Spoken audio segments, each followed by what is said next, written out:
Hello, crime enthusiasts, are you ready for another chilling investigation? The case of Jennifer Wertz. After Rebecca and her husband divorced, she and her daughter, Jennifer, moved to the Somerset Tower residential area. She purchased an apartment in a 7-story building in Cherry Hill, New Jersey. Jennifer felt that her mother was having a hard time during this period, and she thought that it had something to do with her parents' divorce. However, Rebecca's loneliness didn't last long. She soon met Charles, a worker at the complex, and they began a romantic relationship. Charles was an eccentric and cheerful man who often joked around. Before long, Charles moved in with Rebecca. Initially, she felt this was a positive change after the emotional hardships of her divorce. She appeared to enjoy her new relationship. However, Charles's behavior soon became concerning. His mood swings were drastic. He could go from laughing hysterically to becoming angry. He started to seem unpredictable and strange. Charles worked on weekends, and during this time, Jennifer saw the true nature of he. Charles began harassing her and quickly progressed to sexual violence. At just 7 years old, Jennifer realized that something terrible was happening. Little girl mustered the courage to tell her mother, Rebecca, about it. However, Rebecca didn't believe her daughter. Rebecca dismissed her claims, telling her that she was imagining things, which caused she to resent her mother. Rebecca never took any action against Charles, not even to investigate her daughter's allegations. As a result, the abuse continued regularly. Jennifer felt so miserable that she didn't want to go home after school because her mother was not supportive. This situation persisted for 3 years. On February 26, 1991, police contacted Rebecca to ask for information about her missing neighbor, Dee Rosenthal. Detectives interviewed everyone in the area to gather information about Dee. That same day, they also questioned a local rapist named Charles. He surprised them by claiming he did not know Dee, despite the fact that they had been neighbors for a long time. As an employee of the complex, he should have seen her regularly at work.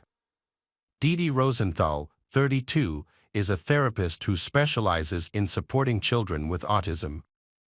Her colleagues, patients, neighbors, and family all spoke highly of her, indicating that no one would wish her harm. Dee had moved from Canada to the United States less than a year before her disappearance. Witnesses reported seeing her for the last time on February 22, and since then, there had been no leads. Investigators spoke not only with neighbors but also with Dee's family. Her brother, Blaine, mentioned that Dee had aspirations of attending the Alvin Institute in Philadelphia, a dream she had since college, which motivated her move to the U.S. The Alvin Institute is a specialized clinic designed to help children with autism. Blaine expressed disapproval of Dee's decision to move to the United States, feeling that it was a harsh place and very different from Canada and their familiar traditions. He admitted to the police that he tried his best to prevent her from leaving for a foreign country, but she was very determined, took everything for granted, and believed she would be able to return home soon. Witnesses reported seeing a woman who resembled Dee, but identified her as Lori. Unfortunately, these leads did not yield any results. Ultimately, his hopes were not realized, and Dee vanished without a trace. At the beginning of the investigation, the police focused on 2 suspects, both of whom worked at the apartment complex where Dee disappeared. The first suspect was Steve Gomez, Dee's boyfriend. The second was Charles Reddish, the man known locally as Crazy Charles. Both men appeared suspicious, but the police lacked concrete evidence against them. Despite this, they remained on the investigators' radar. Charles claimed he spent the entire day on February 22 with his mother and a young girl named Jennifer. Little girl confirmed his alibi, stating he was with her the whole time. The police could not find any evidence to charge Charles. However, some detectives noticed Jennifer's fear when they mentioned him. This caught the attention of investigators, but they could not take any action against Charles without further evidence or testimony. The Wertz family experienced several years of suffering and humiliation after a mysterious incident, which ultimately led them to move out of the apartment complex. While this may make people suspicious, the act actually stems from anxiety about the possibility of a crime happening around them. Many residents chose to leave for their safety because rumors of Dee Dee's disappearance had spread quickly. People were eager to distance themselves from the possibility of living near a potential criminal. Meanwhile, detectives continued their investigation. As they gathered more information, they encountered increasingly conflicting clues. Forensic experts examined the home of Dee Dee, but found it completely empty. The apartment was clean and tidy, with no signs of forced entry or a struggle. However, the front door was unlocked, which was unusual for a missing person case. Despite their efforts, forensic experts found no evidence of blood. It appeared as if Dee Dee had calmly left her apartment, as her belongings were untouched and her car was still parked outside. The only clue investigators discovered was an $80 check hidden in a diary, but there was no cash in her purse or wallet. All clues pointed to Dee Dee having left her home voluntarily. Investigators learned that she had financial difficulties, often spending more than she earned and have a lot of debt, but these problems do not appear to be serious enough to involve kidnapping or murder. However, it raised the question, did Dee Dee leave to escape her creditors? After interviewing all of Dee Dee's neighbors, detectives uncovered a concerning claim from one elderly woman. She reported that on February 22nd, around 4 a.m., she was awakened by a loud thud from the ceiling, which she later realized was caused by Dee Dee, her upstairs neighbor. The sound startled her, but after a brief silence, she assumed it was just something that had fallen and returned to sleep. Meanwhile, all the other residents provided no useful information, leaving the investigation at a standstill. Dee Dee's sudden disappearance captured public attention, and the media began extensively covering the story. However, due to a lack of evidence, the case remained unresolved for years. The Wertz family later moved into a new home north of Cherry Hill. Rebecca and Jennifer felt so sad for Dee Dee, but they never knew what happened to her. Over time, they, like others, gradually forgot about Dee Dee, including the police, who suggested she might have returned to Canada. Dee Dee's brother Blaine is not satisfied with this explanation and continues to search for her. Unlike everyone else, he is the only one who doesn't give up. He's frustrated by law enforcement's inability to provide answers or locate Dee Dee. He spent years visiting local bars, restaurants, and neighbors' apartments around Hill 67, interviewing anyone who might have information. Eventually, Blaine admits that his relentless search has become a kind of obsession, causing him to lose almost everything, including his family. One day, upon returning home from another search, his wife told him she wanted to break up, marking the end of their relationship. Life was challenging for the Wertz family after they moved to a new home. They understood why Charles was called crazy. He often acted inappropriately and hurled insults at Rebecca and Jennifer. His aggression was escalating, and although Jennifer never witnessed he physically harmed her mother, Rebecca, but little girls suspected that her mother was also suffering from his abusive behavior. However, they stayed together and Rebecca endured the troubles of the relationship. For years, Jennifer suffered from the pain of his abuse, and little girl knew her mother was enduring the same. Despite everything, Rebecca was not ready to leave him. Jennifer spent a lot of time trying to convince her mother, Rebecca, to leave Charles. Eventually, little girl succeeded in persuading her mother that their toxic relationship needed to end. They planned an escape and decided to move in with Jennifer's grandmother, a place Charles had never visited, which would keep them hidden. Jennifer was thrilled with this plan. Little girl looked forward to being free from Charles, the man who had tormented her for so long. It seemed like they were on the verge of freedom. However, Rebecca made a critical mistake by inadvertently revealing their plans to Charles. It was Jennifer's last day at school. Following Rebecca's request, little girl had secretly packed her belongings in advance and hidden them. According to their plan, Rebecca was supposed to pick her up after school around 6 p.m., right after she finished playing field hockey with her friends. When she went to the parking lot, she was surprised to see not her mother driving, but Charles, and her mother sitting in the passenger seat. Angered, she yelled at her mother, feeling frustrated that her mother never kept her promises. In response, Rebecca simply told she to get in the car and calm down. Inside the car, an eerie silence fell. Jennifer felt a sense of foreboding throughout the journey. Charles watched her intently through the rearview mirror, and she dreaded what awaited her at home. Jennifer worries that he has bad intentions to keep her and her mother by his side. When they got home, Charles seemed normal. He said he wanted to have a farewell party before they left. But Jennifer didn't buy it. Her fears were confirmed when they entered the house and found no dinner prepared. Confused, little girl asked about it, but he stammered a vague explanation, then abruptly stating he needed the car keys to buy groceries and rushed out. Desperate, Jennifer urged Rebecca to seize the moment and escape before Charles returned, sensing something was off. However, Rebecca dismissed her concerns and told her to wait for he to return. He has a surprise for them. Frustrated, Jennifer retreated to her room, lay down on her bed, and eventually fell asleep. In the middle of the night, Jennifer was jolted awake by a loud noise around 2 a.m. Alarmed, she couldn't ignore it any longer. She got up and began to descend the stairs, the noise growing louder.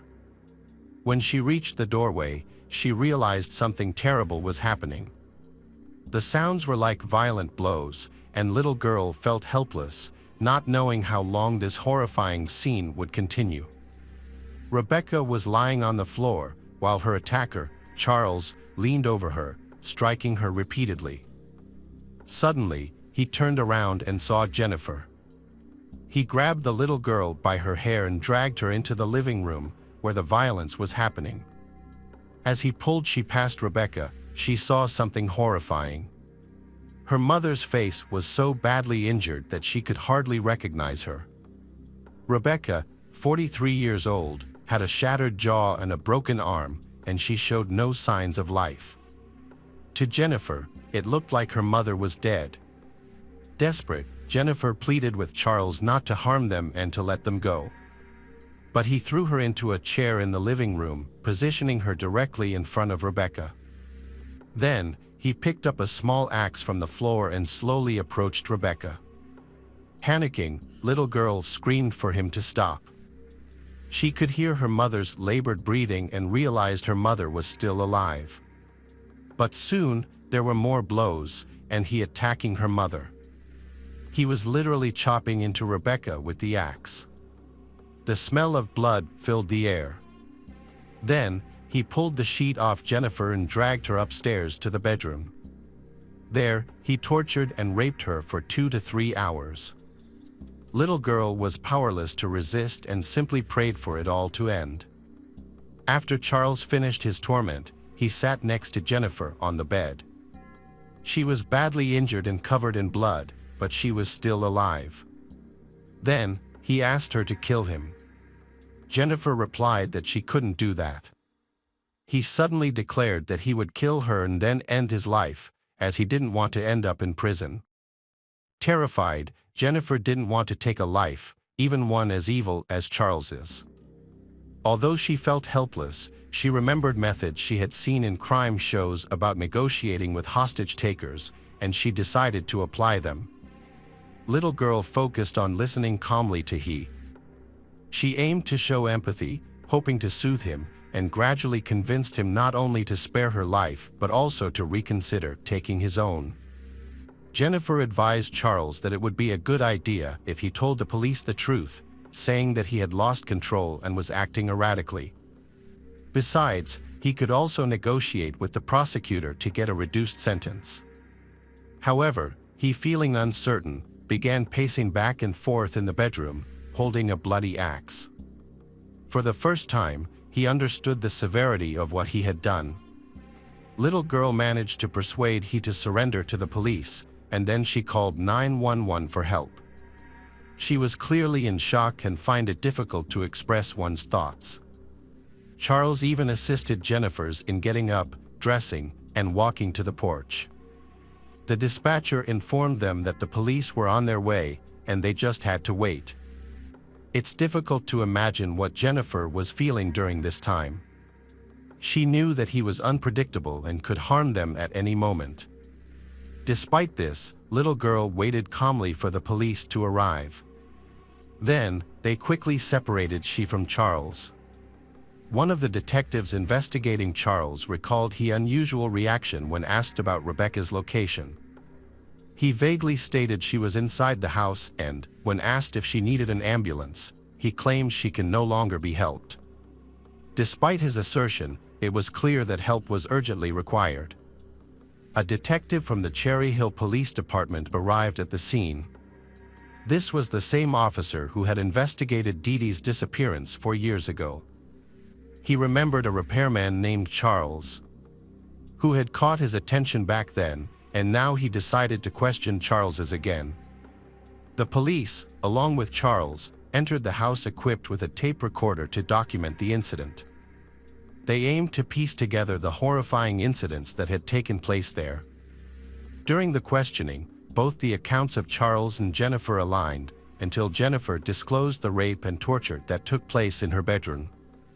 Charles completely denied these allegations, he seemingly unable to accept the reality of what he had done to she. When the police mentioned the rape, he laughed, dismissing the idea of being intimate with Jennifer, a 14-year-old girl, as ridiculous. However, as the interrogation continued, he confessed to everything. Detectives from the Cherry Hill station suspect Charles has vital information about Dee Dee's case. Knowing that it was easy to get information out of Charles, they questioned him again about the disappearance of Dee Dee, who had been gone for 4 years. Their intuition was right, and he began confessing. He revealed that early one morning, he entered Dee Dee's apartment through the roof, descending onto her balcony. His intention was to rob and assault her. However, she caught him in the act. Then, in the struggle, he attacked her, raped her, and subjected her to mistreatment. He feared that she could identify him and report him to the police. To eliminate this risk, he decided to kill her. Charles explained that they fought on the bed, and during the struggle, Dee Dee fell to the floor. The loud noise of her fall was heard by a neighbor below. After that, he strangled her with a pillow and fled the scene. He had stolen $80 from her apartment, which the police found the next day. Subsequently, he returned to the scene, wrapped Dee Dee's body in a sheet, and transported it to the parking lot in a grocery cart. He also gathered her belongings and disposed of them in a nearby dumpster. After confessing to both murders, Charles led police to where he hid Dee Dee's body. But unfortunately, he couldn't recall the exact location. However, the police still believed him because he provided specific details about the crime that only the perpetrator could have known. He claimed to have taken Dee Dee to the Delaware River area, and he disposed of the body in a spot known for frequent waste dumping.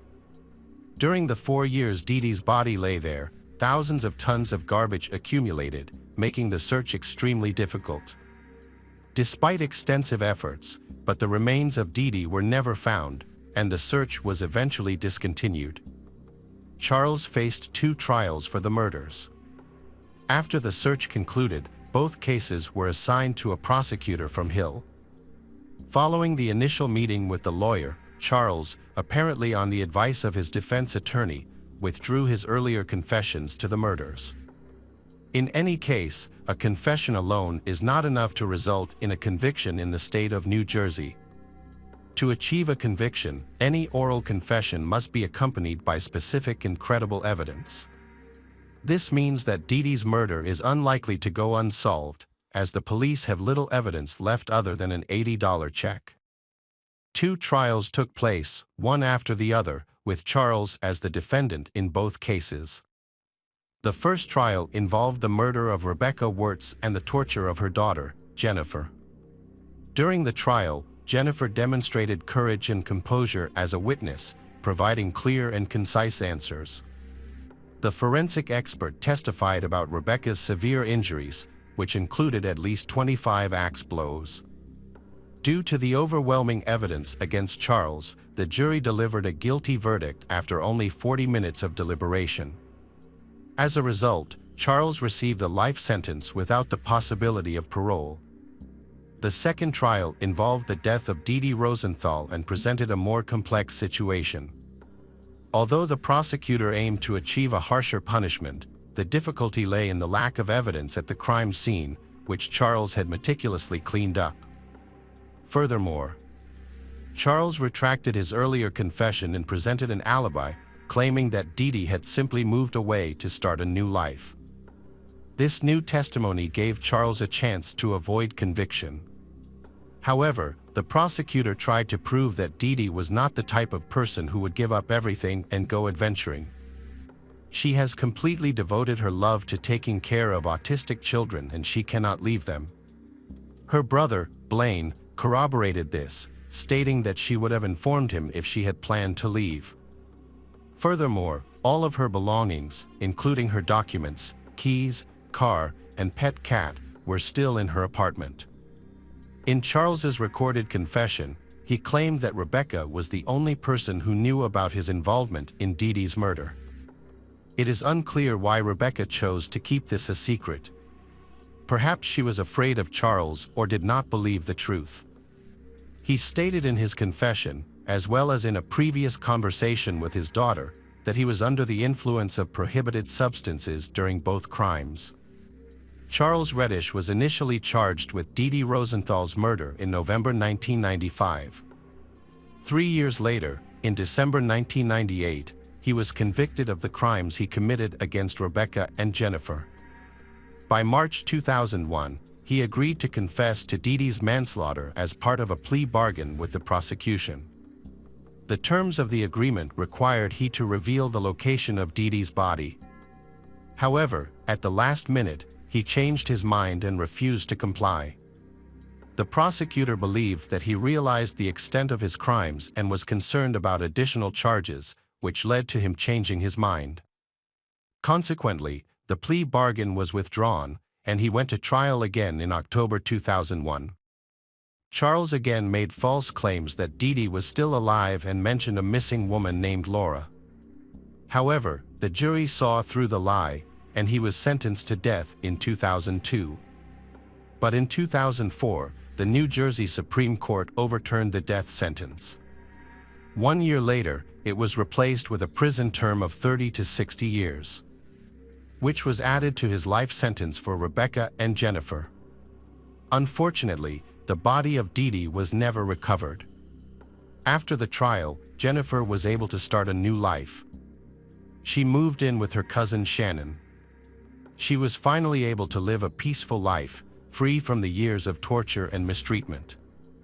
She attended a Catholic school, joined a support group for young girls who had survived traumatic experiences. Her relatives provided significant support. As she grew older, Jennifer was able to come to terms with the traumatic experiences she had endured. She worked hard, built a successful career, started a family, and became a mother to 2 daughters. Blaine, Dee Dee's brother, held on to hope, despite his failure to find his missing younger sister. Blaine felt relieved to know that justice had been served, and especially that Charles was no longer causing harm to anyone because he was in custody. In tribute to Dee Dee, Blaine established a Canadian foundation in her name, focusing on supporting women who have endured physical and emotional abuse. Welcome back, mystery lovers. Today's case is going to keep you on the edge of your seat. The case of Tyler Edmonds. May 10, 2003. Joey missed the air show, where Joey was expected to be present. The next day was Mother's Day, and he also ignored this important event. In the past, he had always made an effort to celebrate important occasions with his loved ones, so after these 2 incidents, his family began to worry that something was wrong. Joey's mother and sister went to his house, where they discovered a distressing scene. Joey was lying face down on his bed, with a large gunshot wound in the back of his head. They immediately called 911 to report the horrifying find. When police arrived, they began investigating the crime scene. Their first step was to interview Joey's mother and sister, who had found the body. Although they were understandably distressed, they answered questions calmly. They believed that Joey's wife, Christy, was the only person who might have harmed him. Given their troubled relationship, Christy was known to have affairs and had expressed a desire to be free of her husband, making her a prime suspect, especially since she was not at home at the time of the incident. The police also located a cross at Joey's mother's house in the nearby small town of Little Rock. Christy was questioned by the police but acted as if she had no idea what had happened.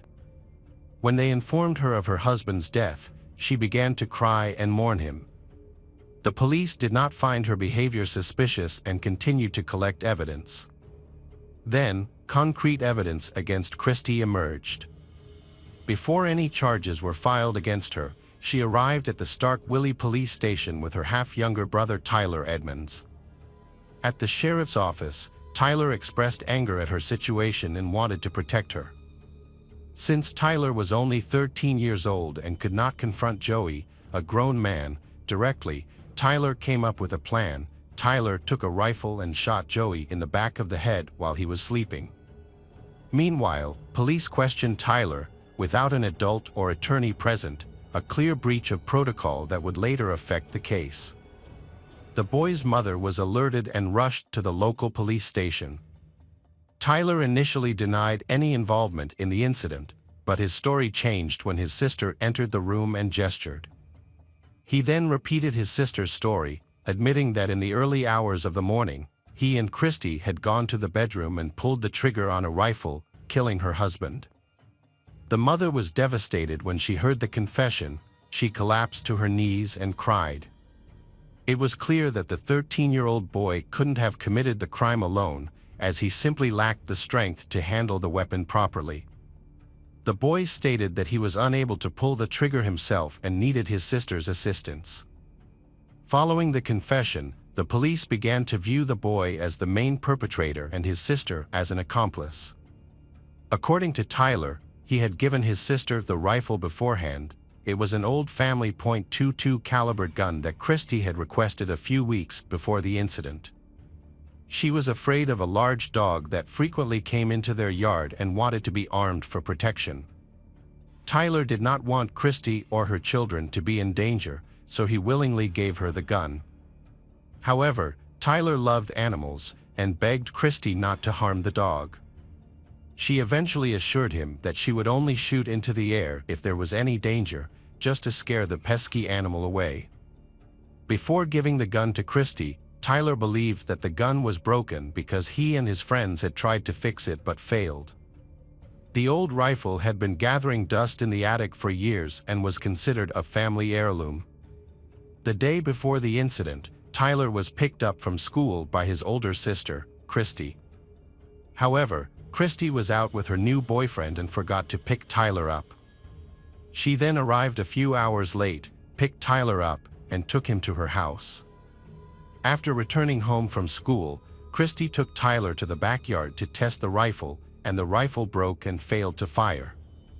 Christy then put the broken gun in the trunk of her car. Police were convinced that something in Tyler's story did not fit and did not match his sister Christy's account. When asked by police how he held the gun and fired the shot, Tyler responded vaguely. Although he confessed, he was unable to describe the murder. A few days later, Tyler wrote a retraction.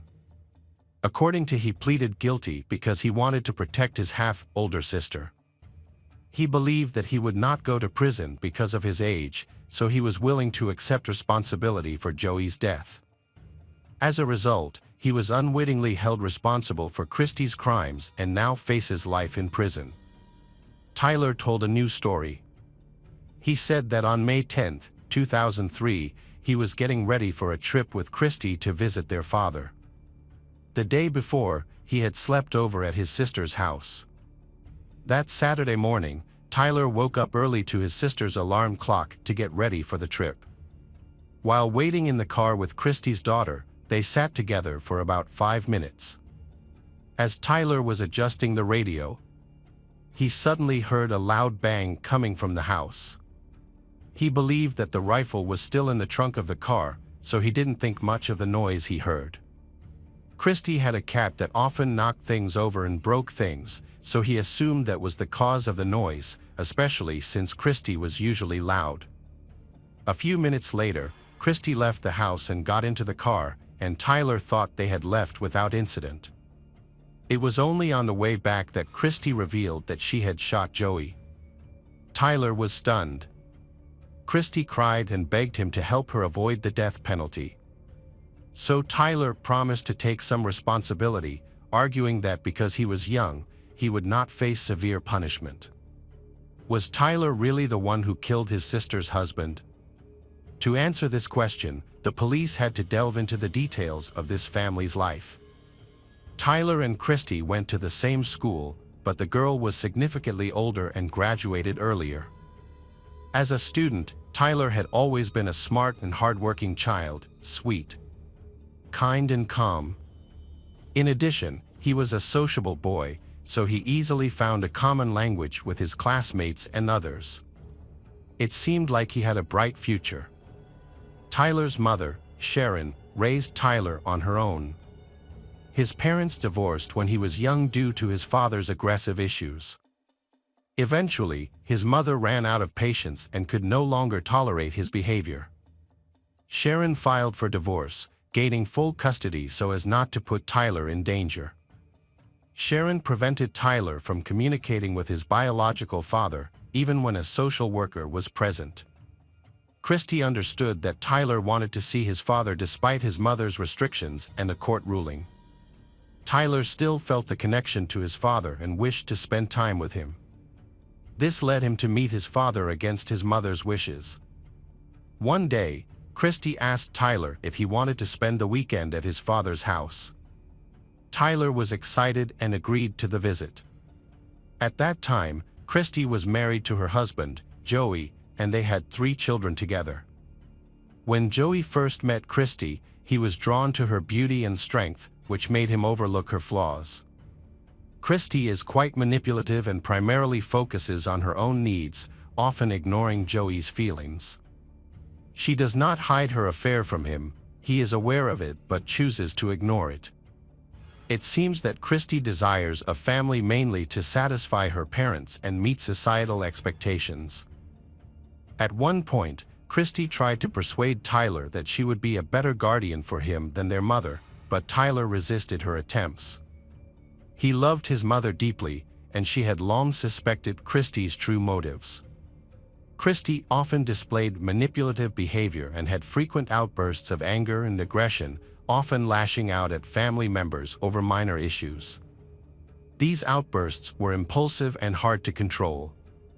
Initially, her family thought her behavior was due to stress, but the reality was more serious. Christy's anger intensified, and she began blaming her caring husband, Joey, for her problems. Despite Christy's unpredictable behavior, Tyler's mother allowed him to continue spending time with her, believing that their close relationship was safe. Both individuals involved in the massacre were arrested and charged with murder, which, under Mississippi law, carries the death penalty. However, a judge decided to try Tyler Edmonds as an adult due to the serious nature of the crime. Despite this, because he was a minor, he could not receive a death sentence. Instead, it was anticipated that he would receive a sentence without the possibility of parole. Tyler Edmonds' trial began on July 20, 2004. This case garnered significant attention because the primary perpetrator of the brutal massacre was just a 13-year-old schoolboy. Tyler was defended by one of the state's best attorneys, who believed that Tyler's initial confession was a lie. The defense also believed that the confession was obtained under pressure from the police.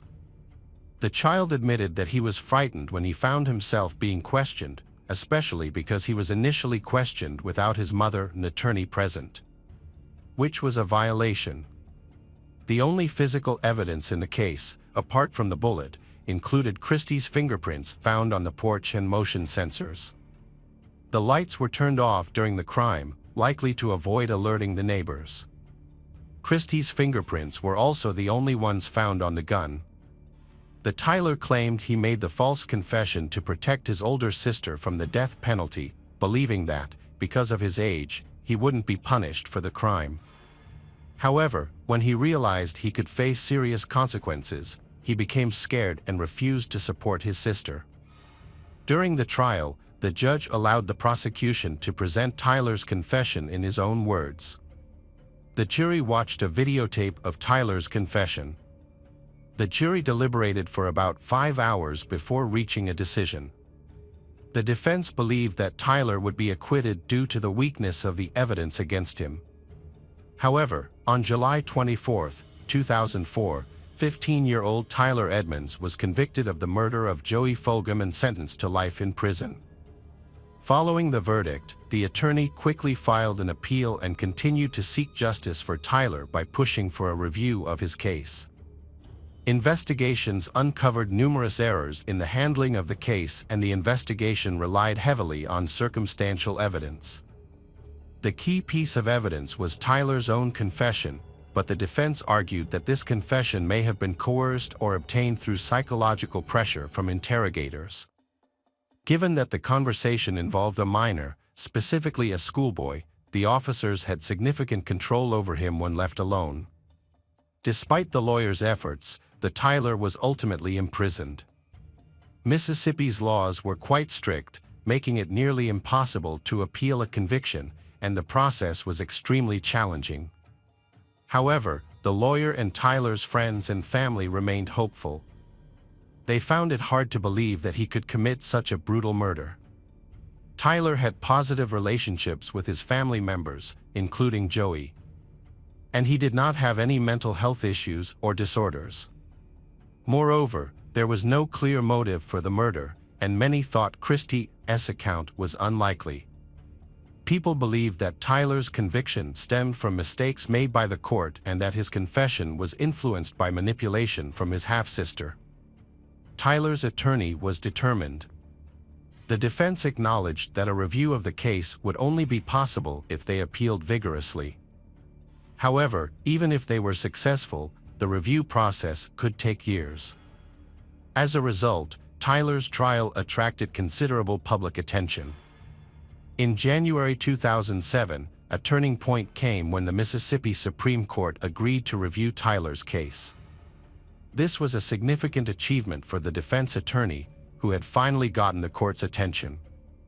By this point, Tyler had been in prison for nearly 4 years. According to the expert, there were 2 people holding the rifle.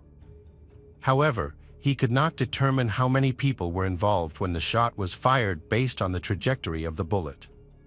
Other experts later challenged his testimony, claiming that it was biased. This put the Mississippi prosecutor's office in a difficult position because they lacked additional evidence.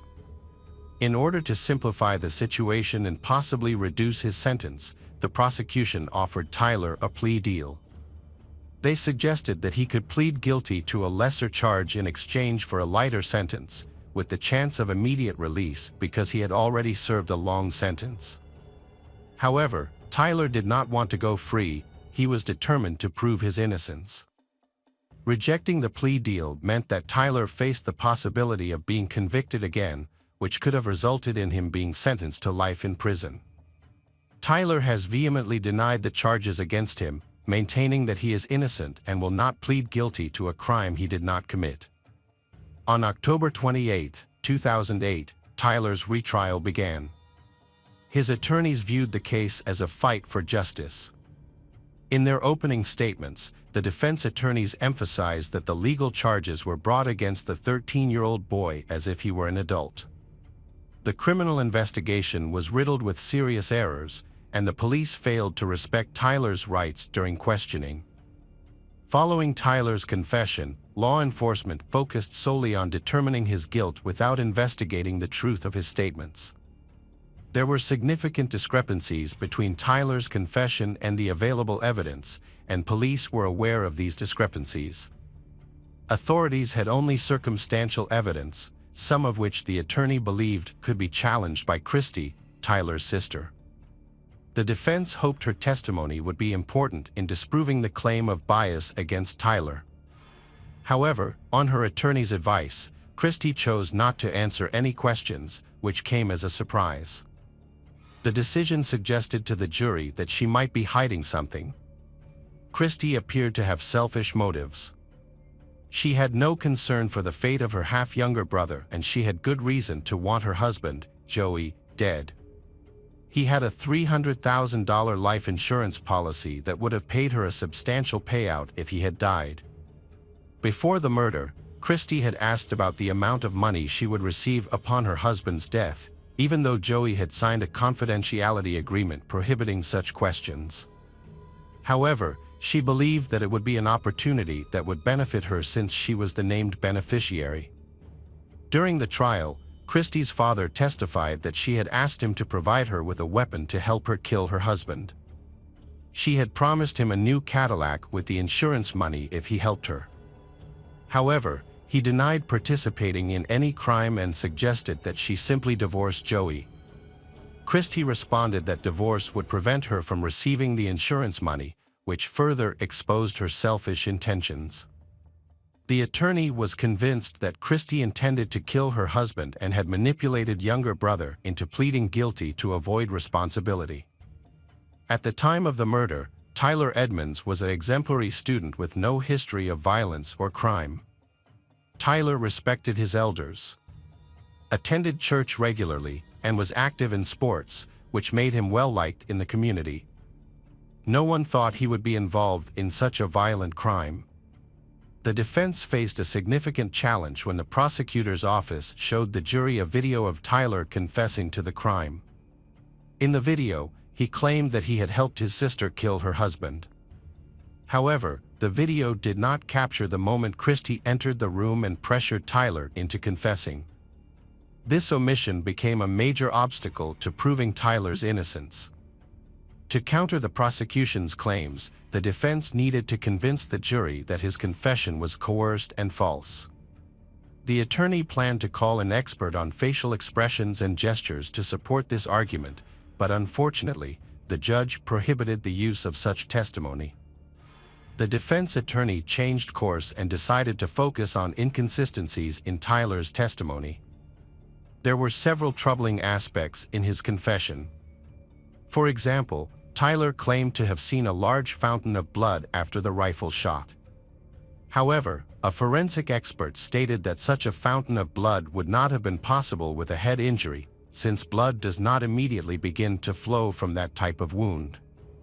Additionally, there would have been no splatter of blood. In fact, the victim had only been shot once with a .22 caliber rifle, creating a small wound and leaving the skull intact. Therefore, it is clear that Tyler fabricated this detail in his story. This scenario is like a fantasy. Tyler had no idea what happened because he never entered Joey's bedroom during the time of the murder.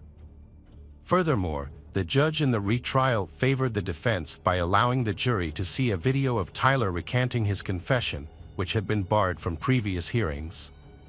Tyler gave the police a new version of events that completely contradicted his original confession.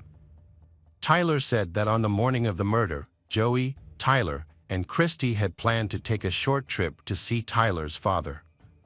He was in the car when he heard strange noises coming from the house but chose not to investigate. Christy then rushed out of the house. On the way back from the trip, Christy revealed to Tyler that she wanted him to take some responsibility for the massacre, believing that this would help her avoid the death penalty. She seemed unconcerned about Tyler's future, even though he had not yet finished school. Tyler agreed to her proposal because he genuinely wanted to help and protect Christy. October 31, 2008 marked the final day of the retrial, and the jury's decision was based on what testimony they felt was credible. On that day, Tyler presented his defense and admitted that he had pleaded guilty at Christy's urging, believing that as a minor he would not face prison time. And Christy believed that Tyler's confession would help her avoid the death penalty and save her life. Tyler and Christy had agreed that he would take the blame for the crime after she signaled him, but they never specified what that signal would be. During the interrogation following the murder, Christy entered the room, sat next to Tyler, and took his hand, which he interpreted as the signal. After the prosecutor's final statements, the defense attorney made his closing statement. He argued that aside from 13-year-old Tyler's confession, there was no substantial evidence linking Tyler to the murder. He also expressed doubts about the reliability of a child's testimony under such stressful circumstances. The jury's anxiety seemed endless. When they finally returned, 12 jurors declared Tyler, then 19, innocent. After serving 5 years in prison for a crime he did not commit, he was finally free. However, the question of justice for the family of the deceased Joey remained unresolved. Joey's parents were simply seeking the truth. They were not interested in revenge or punishment. All they wanted was to understand what really happened that tragic day. After being released from prison, Tyler Edmonds returned to normal life, graduated from college, and earned a medical degree. He was eager to pursue higher education in his field. Subsequently, he moved from Mississippi to Florida, where he was not known.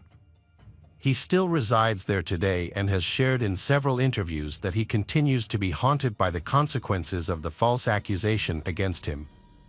Although he cannot forget the 5 years he spent in prison, he has managed to adjust to life outside. While some states require that detectives communicate with suspects only in the presence of their parents, many parents lack sufficient knowledge of the criminal code and their rights, leading to frequent disregard for these seemingly straightforward regulations. The involvement of a lawyer is an essential step. Following Tyler's retrial and acquittal, the prosecutor's office began investigating forensic expert Stephen Henn. He claimed he could determine how many people were handling the rifle based on the bullet's trajectory. This bold assertion raised concerns about his expertise and impartiality. As for Christy, she received a 12-year prison sentence for her role in the crime after the initial trial. While incarcerated, she used her manipulative skills to deceive 2 cellmates into assisting her. However, her plan ultimately failed, and in 2008, she faced a retrial for the murders of Joey Fulgham. After her brother was acquitted, she was convicted and sentenced to death. In 2010, Christy's attorney filed an appeal, and after a retrial, her death sentence was changed to life in prison. Christy later wrote a brief letter of apology to her half-brother Tyler, saying only, "Older sister sorry, me know why." This cynical letter only infuriated the Tyler, who had spent nearly 6 years in prison for a crime he didn't commit, all for his older sister's sake. As a result, Tyler severed all ties with Christy, believing that her only interest in him was to use him for her own selfish reasons. Hello friends, welcome to our channel. Today we're going to take a look at another horrible case with you. The case of Kendra Hatcher. Kendra Hatcher was born on February 3, 1980, in Springfield, Sangamon County, Illinois, to Reagan Hatcher and Bonnie Gibson Jameson Cawley. Her parents divorced, and her mother remarried Bruce Jamon. Kendra had 3 sisters, Jamie Kalman, Ashley Lipham, and Melissa Jameson, and 1 brother, Neil Hatcher. She grew up in Pleasant Plains and pursued her studies in dentistry there. Following her divorce in 2010, she relocated to Dallas and started working at Smile Zone Dental Studio. Kendra, who had a strong Christian faith, aimed to use her dental skills to help others. The clinic, for instance, offered free services to disadvantaged children. In her free time, Kendra taught Bible studies and took part in volunteer programs, which involved building churches abroad and offering free dental care to children in Ecuador. Her career quickly took off, and her solo life thrived. On May 24, 2015, Kendra started dating Dr. Ricardo Paniagua. They met through a dating app, and from their first date, they became inseparable. Both shared similar values and interests and wanted the same things in life. Ricardo was completing his dermatology residency at the University of Texas Southwestern Medical Center. Despite having been in a relationship for just a few months, he and his girlfriend were already talking about getting married. Unfortunately, a tragic incident in a parking lot claimed her life, ending all their future plans.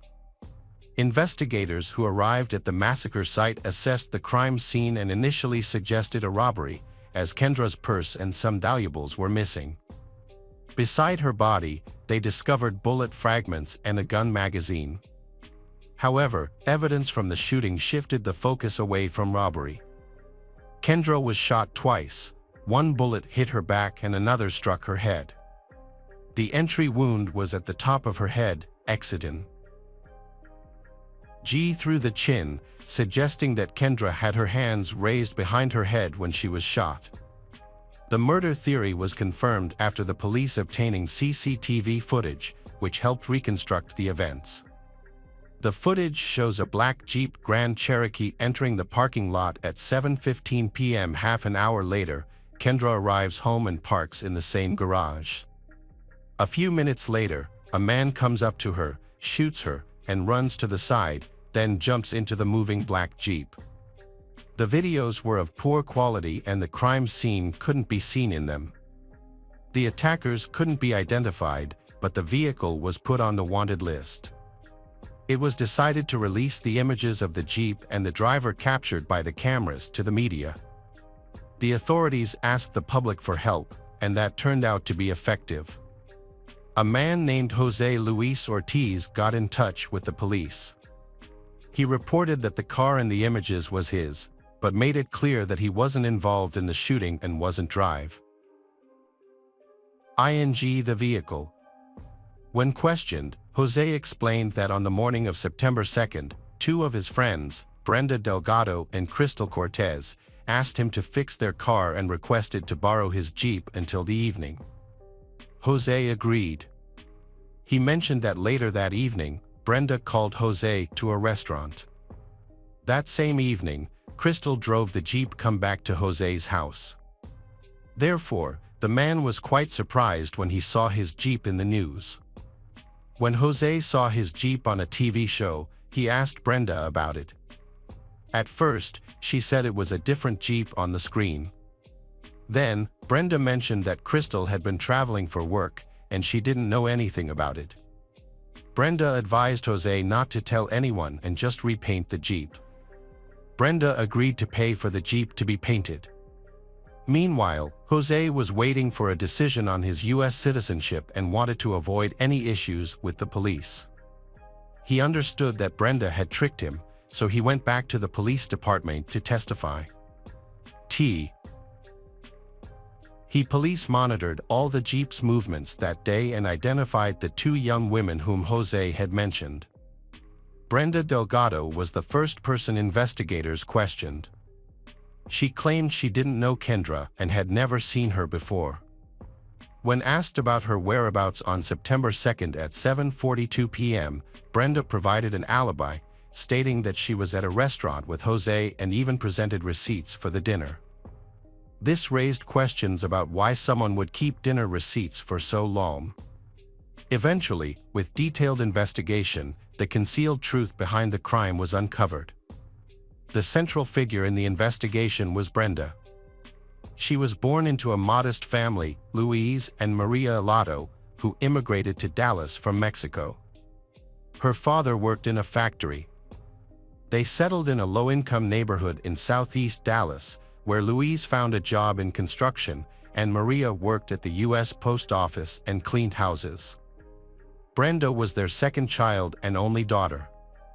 She was an excellent student, well-liked by her teachers, and worked part-time at a flower shop and as a waitress. Brenda was very ambitious and dreamed of attending medical school, but unfortunately, her parents couldn't afford the high tuition fees. After graduating from Skyline High School in 2000, she continued to live with her parents while dreaming of a prosperous and beautiful life. To achieve her goals, Brenda worked diligently. She was employed as a dental assistant and also worked at a department in North Park Center.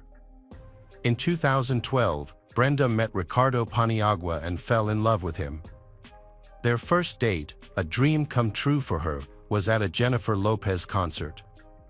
In November 2012, just 3 months after meeting, Brenda moved in with Ricardo at his home in Fitzhugh Urban Flats. Ricardo was equally captivated by Brenda and even made an effort to meet her parents. In 2013, she posted on Facebook for his birthday. Brenda later found out she was pregnant, but at Ricardo's urging, she ended the pregnancy, which left her heartbroken. A bit recovered from the decision, Brenda decided to focus on her career and her beloved Ricardo. In the fall of that year, she started attending Sanford. Initially, it appeared that Brenda had moved past the emotional impact of the breakup, but this wasn't true. Her reliance on Ricardo intensified. When Ricardo shared a photo online with his new partner Kendra, who resembled a model, Brenda might feel jealous. Investigators, after gathering details about Brenda and her life, concluded that she had a motive to remove her rival. Ricardo confirmed that Brenda was his ex-girlfriend. They had an on and off relationship from 2012 to 2015, the relationship ending a few months before Ricardo met Kendra. Ricardo believed that he and Brenda remained friends and didn't see any issues between Brenda and Kendra. After all, he had dated other women before meeting Kendra, so why would meeting her affect Brenda? Brenda believed she had come up with the perfect plan to win back her ex-boyfriend and eliminate Kendra from his life. She started by offering him support and showed interest in his relationship with Kendra. In reality, she was aware of all their future plans, and Ricardo mistakenly thought her interest was genuine. Unfortunately, men often misunderstand women and sometimes trust them blindly. Brenda had been plotting her own plan for months. She had opened Ricardo's mail and knew all his plans with Kendra, even when and where they had booked tickets. All of this was infuriating to Brenda. She wanted to get rid of Kendra Hatcher, sincerely believing that she had taken Kendra's place. Brenda transferred Ricardo's account to her phone to monitor him closely. Following Ricardo and Kendra became her main focus in life. She became obsessed with stalking them, eventually quitting her job to dedicate all her time to this pursuit. Over time, Brenda developed a sinister plan to kill Kendra, whom she despised. To carry out this plan, Brenda approached several acquaintances, offering them money to harm Kendra. A mutual acquaintance introduced her to Crystal Cortez, a 21-year-old single mother facing severe financial difficulties. For just $500, Crystal agreed to help her. Following Brenda's instructions, Crystal contacted Christopher Love, who agreed to carry out the crime. Crystal gave Christopher $500 from Brenda along with 2 types of illegal substances. Kendra was being followed by 2 women who wanted to learn her habits and daily schedule to choose the best time and place for their crime. On September 2, 2015, they used Jose's car. Crystal and Christopher waited for Kendra in the parking lot. They didn't follow her home from work because they were worried about getting stuck in traffic. That evening, they successfully carried out their plan. A few days after the crime, Crystal and Christopher were arrested. The suspects denied their guilt and being at the crime scene. However, things changed when Christopher was found with the gun that killed Kendra in the side compartment of the car. Crystal, on the other hand, was nervous and constantly confused in her testimony, giving different testimony about why the SUV appeared in various parts of the city. In the initial questioning, Crystal confessed to being the driver in the parking lot. However, she insisted that she was forced there by an armed carjacker who had entered her SUV and made her drive. Trying to appear innocent, she falsely stated that her son was with her in the car. This claim was later disproved as security cameras did not show any child present.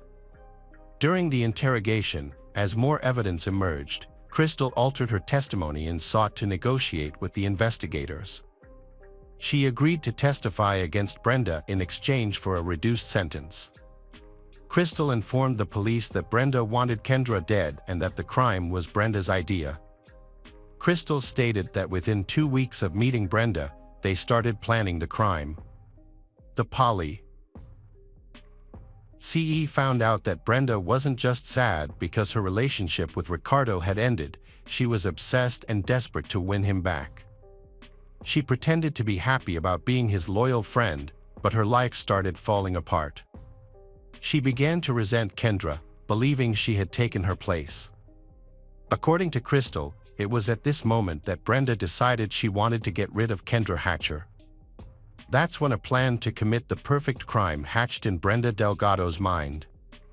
During her testimony, Crystal explained how Brenda came up with the perfect crime and enlisted her help. Together, Brenda and Crystal started planning to kill Kendra. They met several times and came up with various plans.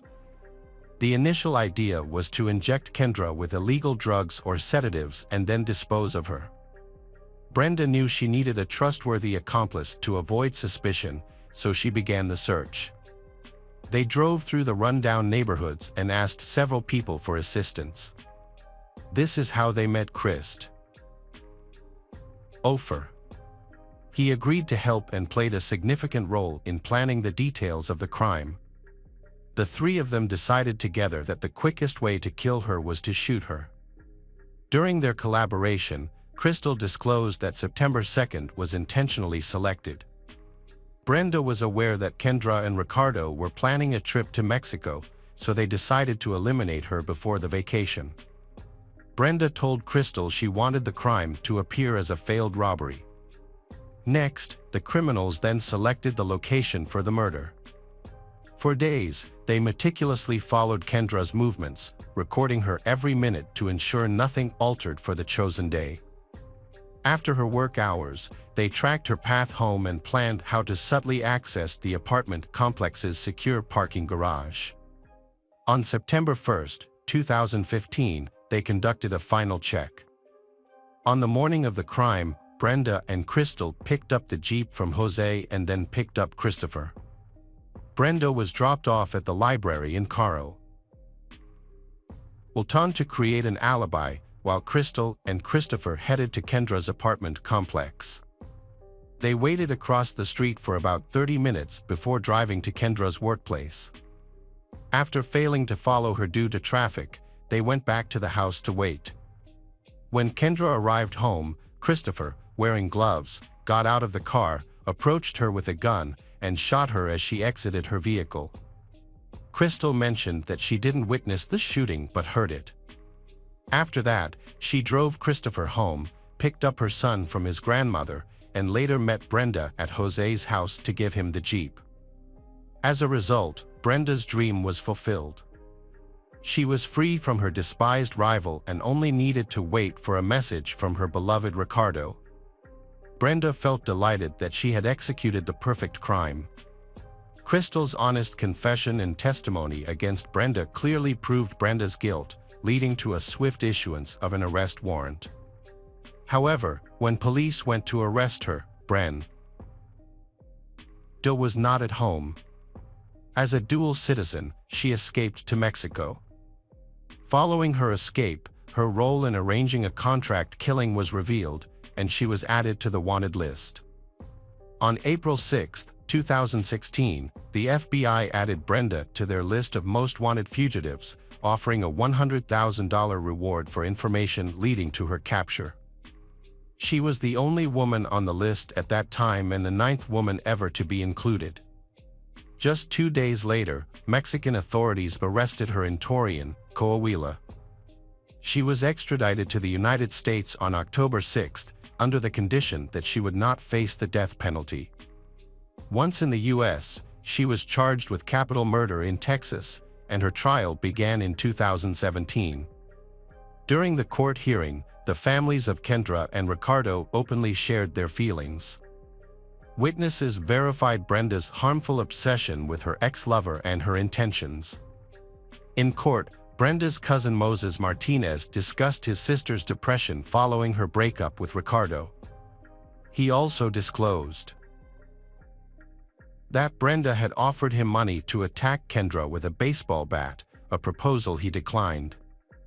At the trial, Jennifer Escobar, Brenda's friend, testified that Brenda was obsessed with Ricardo.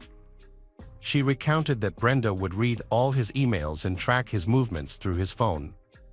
Jennifer informed the jury that Brenda had a copy of his house key and access to his bank accounts.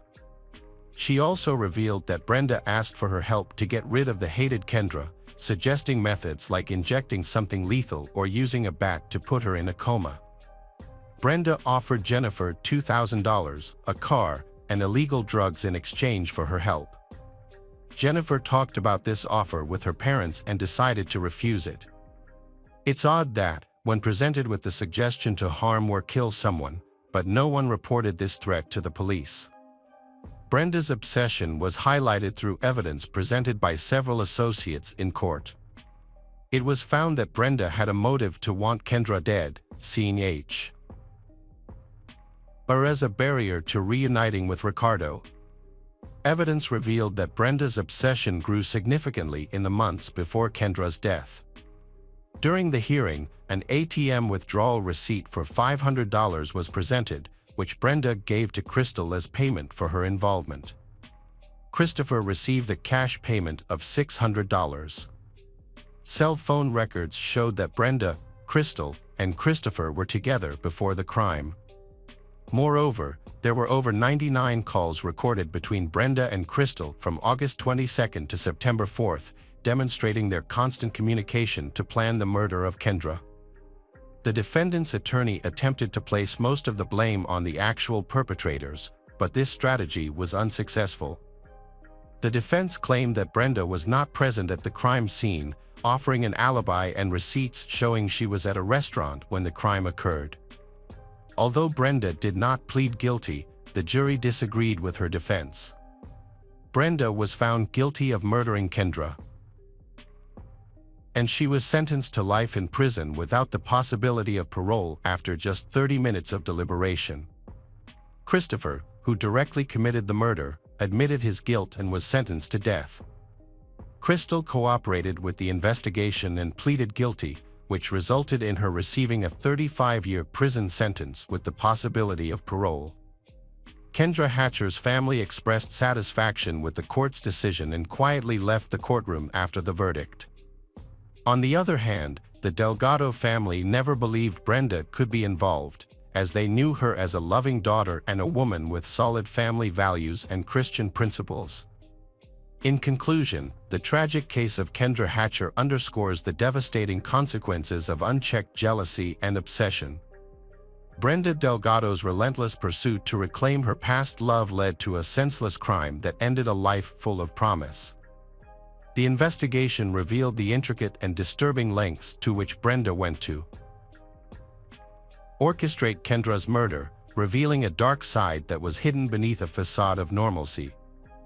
The verdict delivered justice for Kendra and her family, but it also serves as a stark reminder of the profound impact that personal vendettas can have when they spiral out of control. Welcome back, detectives. Let's dive into another horrible case. The case of Sierra Juffin. Sierra Juffin is a young girl who gets along with everyone. She has a cheerful, humorous, and energetic personality that brings joy to those around her. Even when she makes mistakes, she knows how to make her mother smile. As she grows up and enters high school, Sierra has maintained her adventurous spirit. She is not afraid to try new experiences, such as playing volleyball, and she is comfortable and confident both on and off the court. On July 19, 2016, Juffin's family returned home from vacation and started unpacking. Sierra was excited about her upcoming fall semester at university, especially her plans to study abroad. Her mother wanted to talk to her about it. Sierra is very active and recently bought a bike, but she hasn't had the chance to ride it yet. Whenever she finds some free time, she's eager to go biking. That day, Sierra left the house dressed casually in shorts and a tank top, with her hair in a ponytail. She told her mother she was going to visit her boyfriend Josh, who lived 712 miles away, and her mother approved of her plan. At approximately 1:05 p.m., Josh called Sierra's house. He was concerned because he couldn't reach her. Her phone went straight to voicemail. When Josh asked Sierra's mother if she was home, she replied that Sierra wasn't home. Josh then informed Sierra's mother that Sierra had left his house shortly before 7 p.m. and that he hadn't seen or heard from her since. Sierra's mother immediately sensed that something was wrong because Sierra wasn't answering her phone as she usually did. She quickly contacted Sierra's parents and grandparents, who lived nearby, but they had no idea where Sierra was. Extremely worried about their daughter's safety, Sierra's and Josh's families began an urgent search. Sierra's mother immediately got in the car and was determined to search everywhere possible. She carefully checked every corner and both sides of the road, but still could not find any trace of Sierra. Meanwhile, Sierra's aunt, along with her husband and son, also joined the search. They were worried that Sierra might have had an accident. Despite their best efforts, they still could not find any sign of her. When Sierra's mother returned home, she urgently contacted Sierra's friends via social media, hoping that someone had seen or heard news about her. However, there was no response. After many hours, there was still no sign of Sierra. Very worried, Sierra's mother decided to call the police. Just an hour later, a neighbor called to report that County Road 6 was blocked. Sierra's family rushed out of their home to see what was happening. They found a chaotic scene, with police officers refusing to let them through and providing no information. This left Sierra's mother in a panic, wondering if the police had found her missing daughter. Desperate for information, local police decided to seek the assistance of the FBI. EY promised to provide any updates to Sierra's family as soon as possible. Sierra's family couldn't sleep and lay awake, thinking about what they should do the next day. Sierra's mother and aunt refused to wait for answers and took matters into their own hands. Her mother began calling hospitals, hoping to find any sign of Sierra. After several calls with no results, they felt increasingly hopeless. However, a glimmer of hope appeared when they received a tip from Detroit, Michigan, about a young girl who bore a striking resemblance to Sierra. That woman was taken to the hospital without any identification after trying to escape from a moving car. She was severely injured, with multiple broken bones. In order to identify her, a nurse asked Sierra's family to check her body. Sierra's mother confirmed that Sierra had a scar on her calf and a pierced navel. The woman in the hospital appeared to match Sierra's description. Sierra's family hoped that the girl in the hospital was Sierra. However, they quickly discovered that it was not her, which was devastating for them, as they had pinned so much hope on finding Sierra. The next morning, police came to Sierra's home to provide an update on the events of the previous night.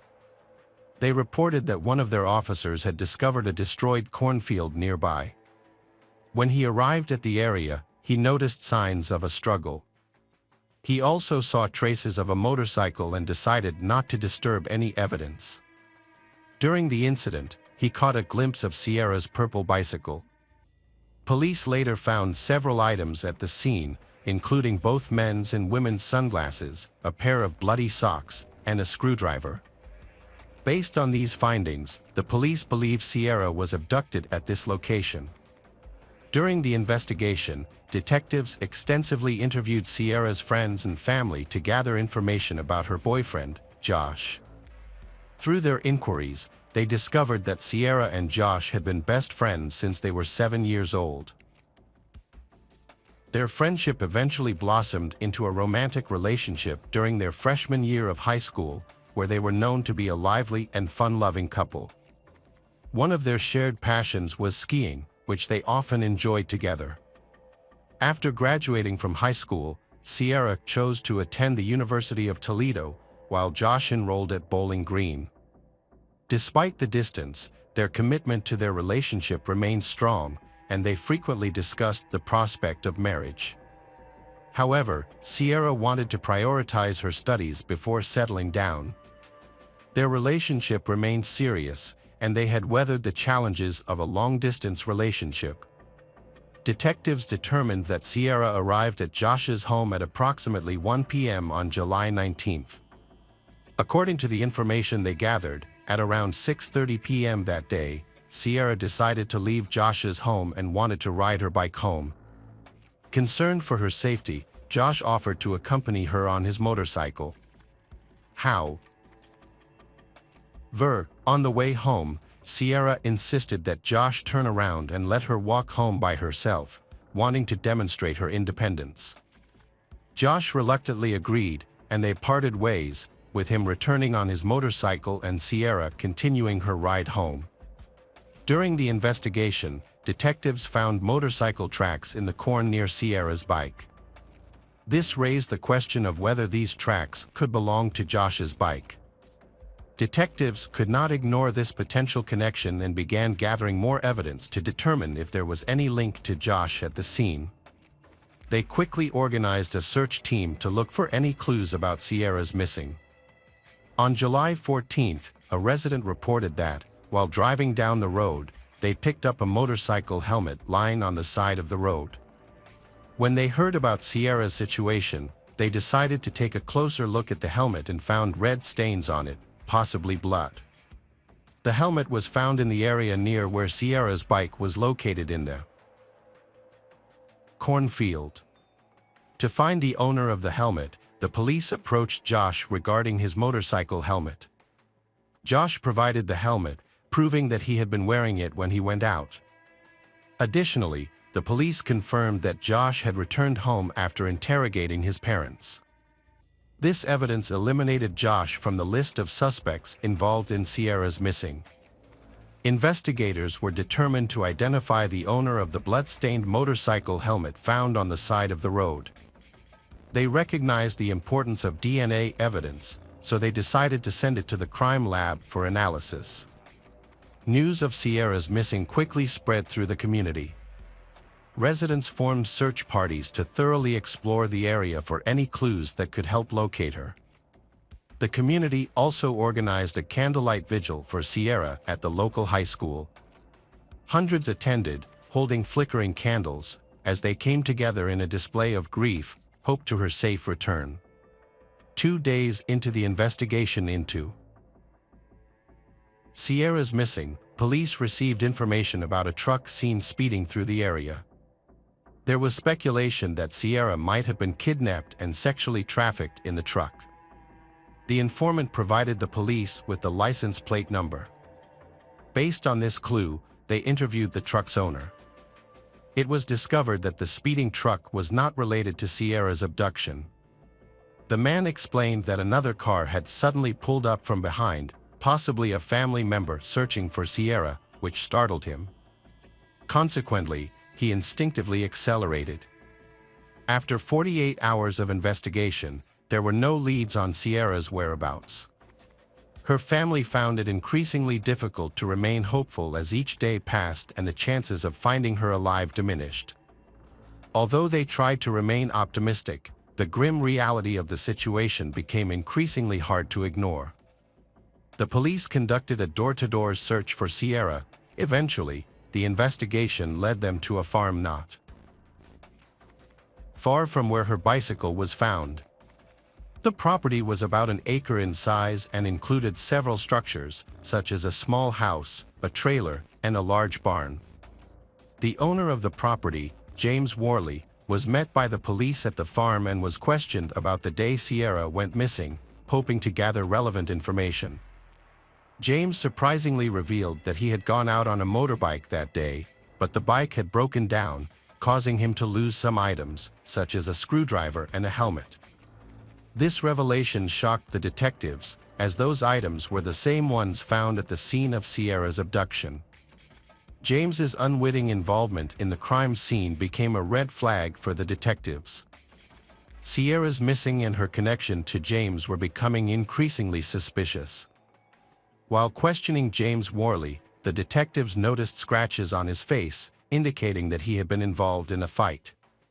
This further intensified the police's suspicions regarding James and raised numerous questions, such as whether the scratches were the result of a confrontation with Sierra.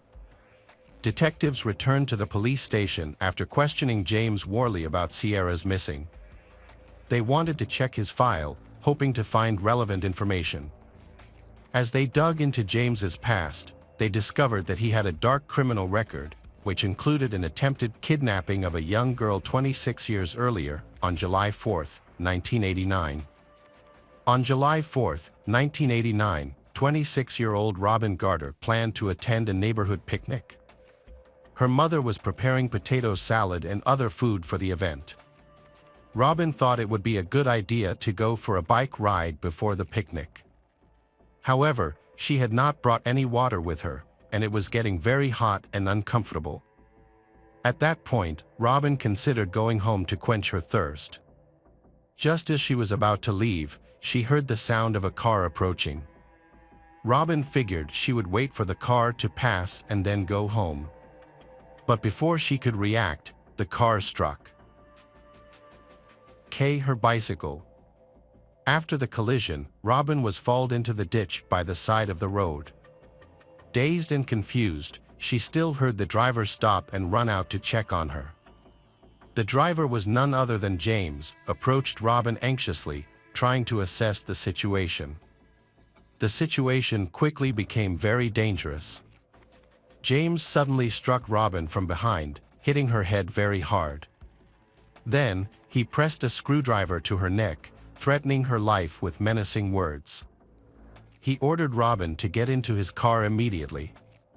With the screwdriver pressed to her neck, James forced Robin into the car. After pushing her inside, he attempted to handcuff her. However, Robin resisted strongly, not allowing him to secure the second handcuff. Despite her screams for help, there was no one in the deserted field to hear her cries. Robin's persistent struggle against him caused her to nearly faint several times, but she persevered. In the unusual silence, she suddenly heard a faint sound in the distance. And she looked closely, she noticed a motorbike approaching James's vehicle. Realizing that this might be her only chance to escape, Robin began waving her arms repeatedly to attract the motorcyclist's attention. Fortunately, the motorcyclist recognized her urgency and quickly stopped.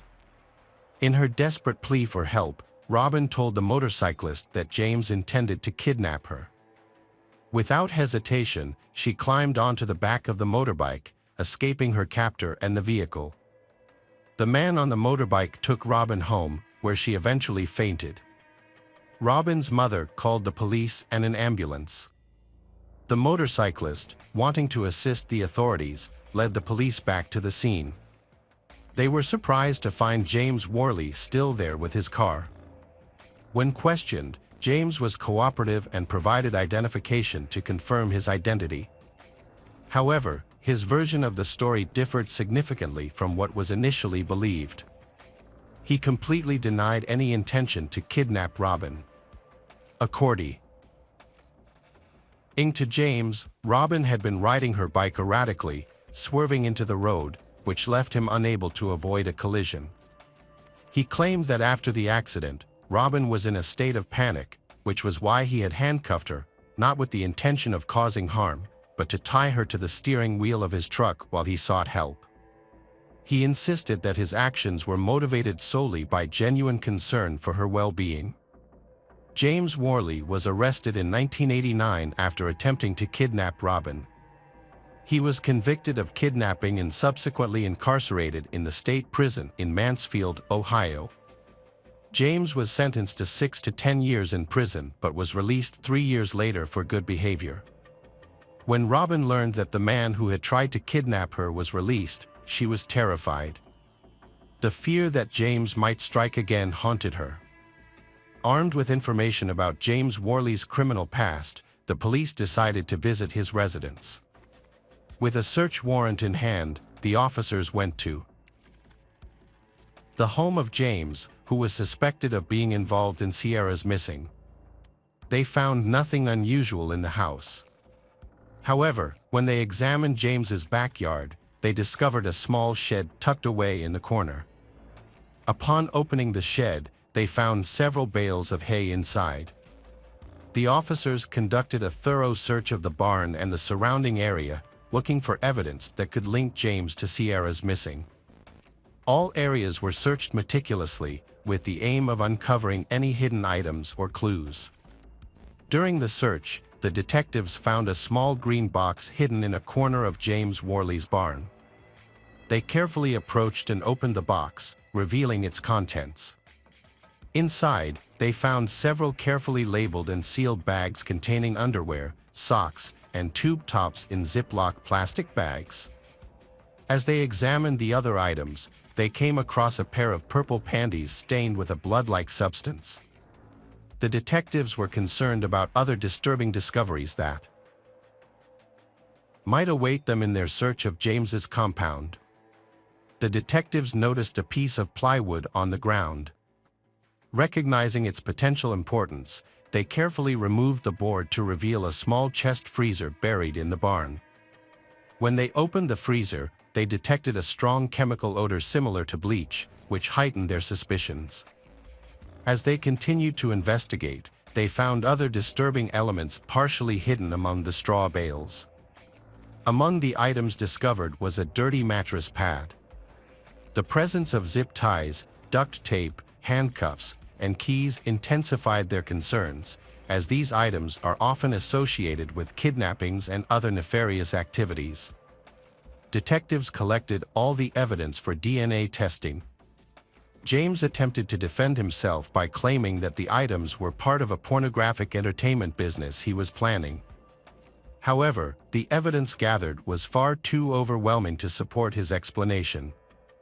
The combination of evidence collected from the crime scene, along with the incriminating items, led to James' arrest for Sierra's murder. Sierra's family was shocked to learn that her abductor lived far from her home. This revelation left them with many questions, the most pressing of which was undoubtedly, where was she? Detectives conducted a thorough investigation of James' property, leaving no stone unturned. They meticulously searched every inch of the property to ensure a comprehensive examination. To aid in the search dogs were brought in to detect any potential human remains. During the investigation, detectives discovered a pond. Recognizing its potential significance, they carefully drained the pond to search for evidence that might have been concealed beneath the water. Detectives examined the insulation at the front of the attic. As the investigation continued, they expanded their search to neighboring properties, realizing that evidence might be scattered outside James's property. They patiently pursued leads in all directions. At that time, a farmer walking in his field noticed a strange area of corn that appeared to be covered. He decided to investigate further. As he approached the area, he saw a mound of dirt and immediately thought it could be a grave. The farmer's concerns were heightened by the recent events surrounding the search for Sierra. He wasted no time in calling the police, sharing his suspicions and the exact location. When the farmer called for help, the police arrived on the scene. They noticed a newly turned area of dirt, which led them to suspect it could be a grave. After carefully assessing the situation, the police began investigating the area, taking care not to disturb any potential evidence. The police conducted a thorough search of the scene, hoping to find clues about Sierra's whereabouts. However, despite their best efforts, their search was fruitless. Detectives expanded their search, using drones and helicopters to survey nearby farms in hopes of increasing air chances of finding Sierra. During their investigation, the detectives discovered an area of land covered with fresh corn. Their dogs detected the smell of decomposition, suggesting that this could be a crime scene. When investigators dug into the area, they discovered the remains of a person. Based on the evidence, it was believed that this was Sierra's body. Unfortunately, her hands and feet were bound, and there was a foreign object lodged in her mouth, making it difficult for her to breathe. The evidence suggested that she had died of asphyxiation. That night, Sierra's family received the devastating news they had feared. The police had found Sierra's lifeless body. The news was heartbreaking, and the family wept. It was a tragic moment, and they were overwhelmed with grief. A month after Sierra's abduction and murder, James Worley was indicted on 19 related charges, including kidnapping and aggravated murder. 2 years later, James went to trial on these charges. Despite overwhelming evidence against him, James pleaded not guilty to all counts. The jury deliberated for 6 hours before returning their verdict in James Worley's case. After careful consideration of the evidence presented, James was convicted on all counts related to Sierra's murder. The severity of the crime resulted in the imposition of the death penalty for James Worley. In conclusion, the harrowing case of Sierra Juffin has come to a tragic end, revealing the dark depths of human cruelty and the devastating impact it can have on a family and community. The relentless pursuit of justice led to the discovery of Sierra's remains and the conviction of James Worley, whose past offenses and heinous actions were instrumental in bringing him to justice. As Sierra's family continues to mourn their loss, they can find some measure of solace in knowing that James Worley has been held accountable. This case serves as a stark reminder of the importance of vigilance, compassion, and the enduring fight for our justice in the face of profound tragedy. Hello again, true crime fans. We've got another mysterious case to explore. The case of Amy Widener. Amy Widener, born in 1973, is the second of 4 children. Her siblings include an older brother, John Paul, and 2 younger sisters, Tiny and Cassie, who are 1 and 4 years younger than Amy. After their parents divorced, Gloria, the children's mother, took on the responsibility of raising the children herself. As their father played no role in raising them, the family lived in a house in Indianapolis, with Amy helping her mother with various household chores, including cooking, cleaning, and caring for her younger sisters. Amy, a bright and cheerful 14-year-old girl, had big dreams of becoming a teacher. However, her life took an unexpected turn when she became pregnant. Afraid to tell her mother, she hid her pregnancy by wearing baggy clothes for over 5 months. As her belly grew, it became harder to hide it, and eventually, her family discovered her secret when she was nearly 6 months pregnant. Gathering all her courage, Amy told her mother, Gloria, and burst into tears. Amy begged her mother not to hate her, but Gloria, though shocked, offered words of comfort and encouragement. Gloria recalls feeling stunned, thinking that this was the worst thing that could happen in her life. However, she had no idea of the even more heartbreaking events that were about to happen. The father of Amy's child was 20-year-old Tony Abercrombie, a friend of her brother. What their family did not know was that Amy and Tony had a secret relationship, with only the 2 of them knowing about their intimacy. After learning of her daughter's pregnancy, Gloria took control and forbade Amy from seeing Tony. On October 25, 1987, Amy gave birth to a daughter named Emily. Amy started school again just 6 days after giving birth. Her mother, Gloria, strongly supported Amy's return to school by taking care of Emily, allowing Amy to focus on her studies. Gloria also made sure that Amy had time to socialize with friends and live a normal teenage life. As a new mother, Amy remained dedicated to her studies, impressing her teachers with her perseverance. Despite juggling the demands of motherhood, Amy excelled in her studies, continuing to receive praise from her teachers.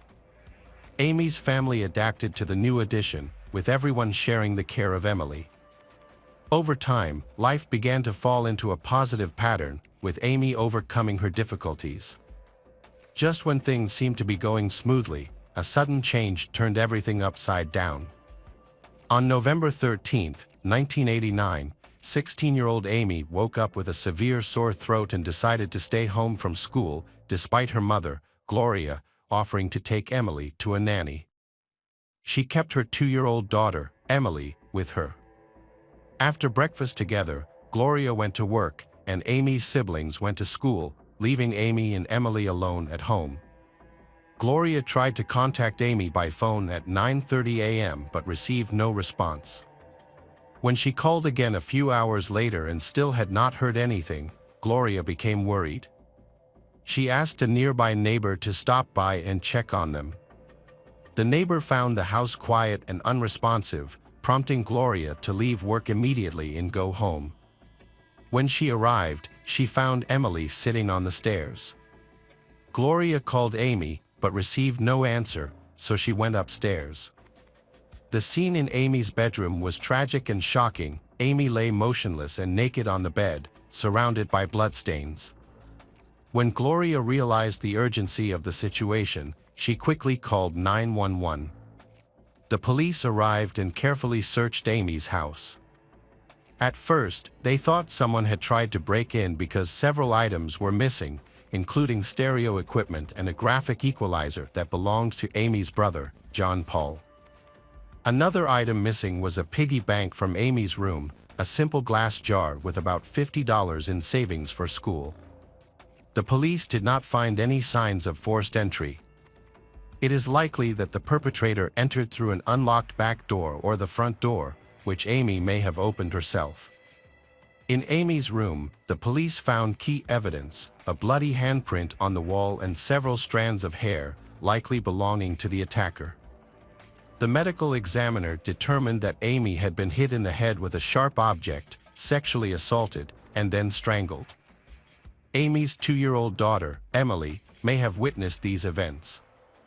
Fortunately, Emily was found unharmed. Due to Emily's young age, the police attempted to communicate with her and gather any information she had. To create a more comfortable environment, they used finger puppets to gently question Emily about the events. During the interaction, Emily mentioned that her mother seemed very angry that day. Unfortunately, Emily did not provide any further details. To aid in their investigation, the police collected evidence, including a section of the wall with the attacker's bloody handprint, as well as the victim's clothing and bedding at the crime scene. During the investigation of Amy's case, the police spoke to her family, friends, and neighbors to gather information. One of the people they interviewed was Amy's 17-year-old brother, John Paul. Police initially suspected him, but he had an alibi and no evidence linking him to the case. Another person of interest was Tony Abercrombie, Amy's ex-boyfriend and the father of her child. He denied any involvement in her murder and expressed his deep feelings for Amy. Tony had a credible alibi at the time of the murder. Police also investigated Troy Jackson, who lived next door to Amy. Although he claimed he had nothing to do with the murder, he knew that a stereo system had been stolen on the day of the murder. Troy had no bruises or scratches on his hands, and a hair sample did not match the hair found at the crime scene. Troy also passed a lie detector test, which eventually cleared him as a suspect. Police expanded their investigation by talking to other acquaintances, neighbors, and classmates of Amy. They collected fingerprints and hair samples from these people, but no evidence pointed to any of them. A large crowd attended Amy Widener's funeral, and police attended the funeral, observing the proceedings and looking for potential clues in the case. Months passed after Amy's death, and the police still had no leads on any suspects. Gloria Widener, Amy's mother, adopted her niece Emily. As the family grieved their loss, Gloria feared for their safety, as the killer had not been caught. Fearing for her children's safety, she considered moving to a new home, but financial constraints made this impossible, forcing them to face their fears in their current home. Amy's friends were now haunted by the fear that they might be the attacker's next target. To feel safer, many of them asked their parents to take precautions and improve the security of their homes. Some even went so far as to board up their windows to protect against potential attacks. One day, when Gloria returned home after a normal day, she expected to find her daughters home from school. However, she was met with an eerie silence when she entered the house. The house was eerily empty, but her daughters' shoes were in their usual place near the door. Horrifying thoughts filled Gloria's mind as she climbed the stairs, fearing another disaster. She stood frozen in her bedroom doorway. Gloria took a deep breath and pushed the door open, finding her children simply asleep, and she breathed a sigh of relief. Occasionally, the police would visit Amy's family, inadvertently forcing them to relive the pain of that terrible day. The constant reminders of the past eventually became unbearable for Gloria. All she wanted was for the police to leave her family alone and stop stirring up memories that would never bring Amy back. In 1989, Amy was murdered and the case went cold. 13 years later, a shocking development occurred when a 29-year-old man contacted the Indianapolis Police Department claiming that he had had a dream in which Amy provided information about her death.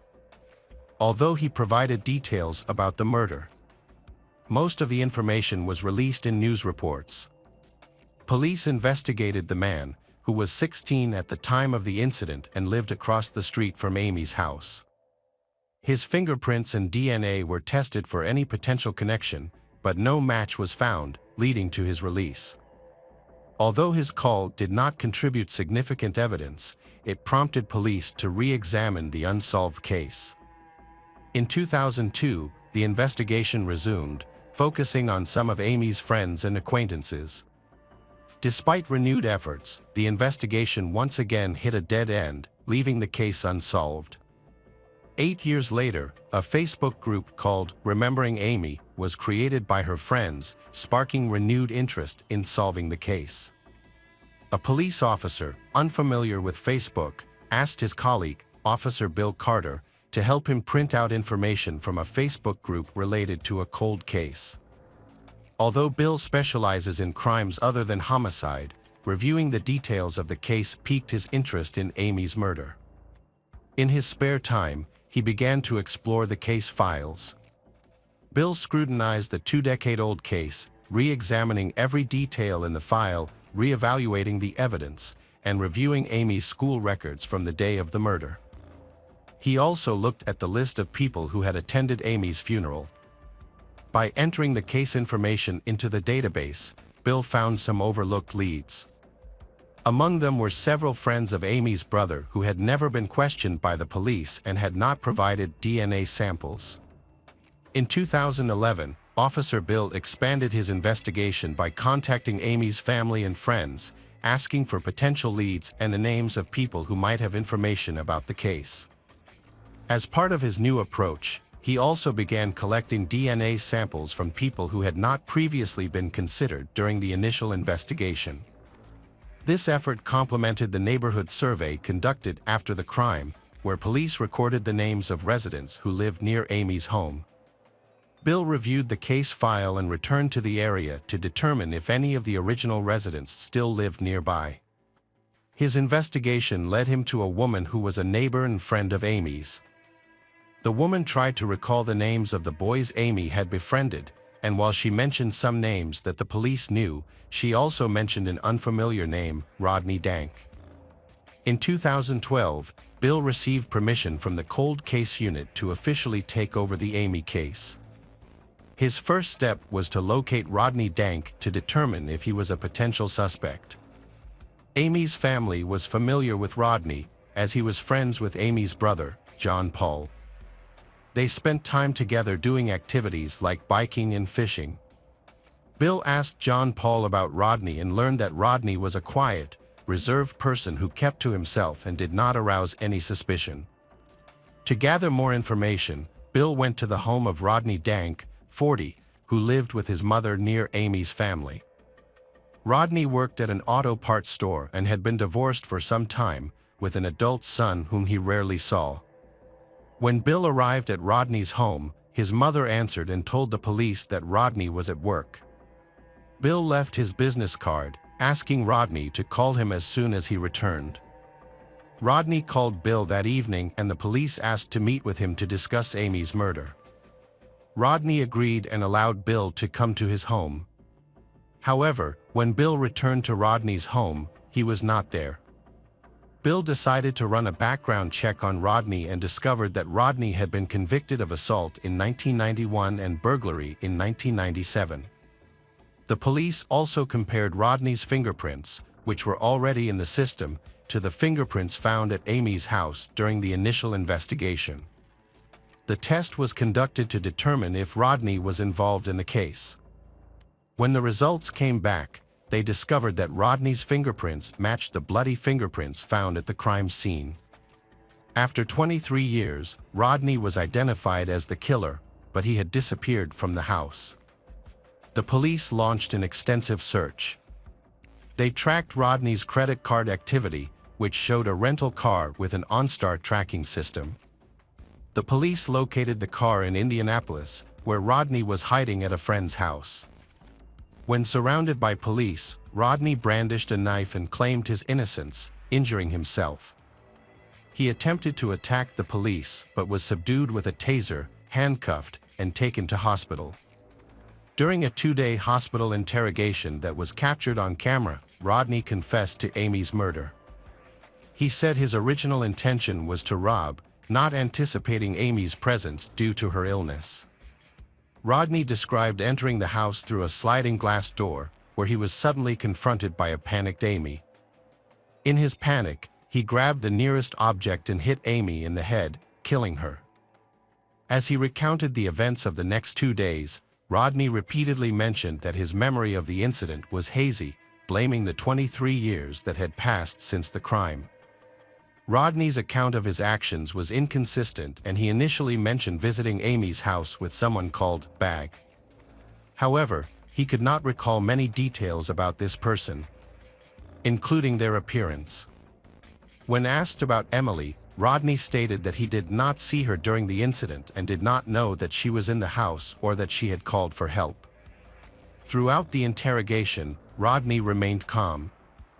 Rodney's DNA was collected and matched with semen found on Amy's bedsheets and blankets in 1989.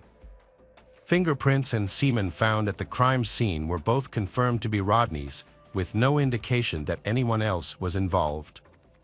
When Rodney was revealed as the killer, Amy's family was shocked. They were baffled how Rodney, who was quiet and unassuming, could have committed such a crime. Rodney was friends with Amy's brother John Paul and often visited their home, which was across the street from his. Even more remarkable was that Rodney attended Amy's funeral, where he mourned her death and offered his condolences to her mother, Gloria. Police Bill later found Rodney's signature in Amy's funeral book, a detail that had previously been overlooked. Reinvestigating the case led Bill to a crucial discovery. Rodney's name was first mentioned by Tony, Amy's ex-boyfriend and Emily's biological father, in 2003. Tony revealed that Rodney had frequently visited Amy's family home.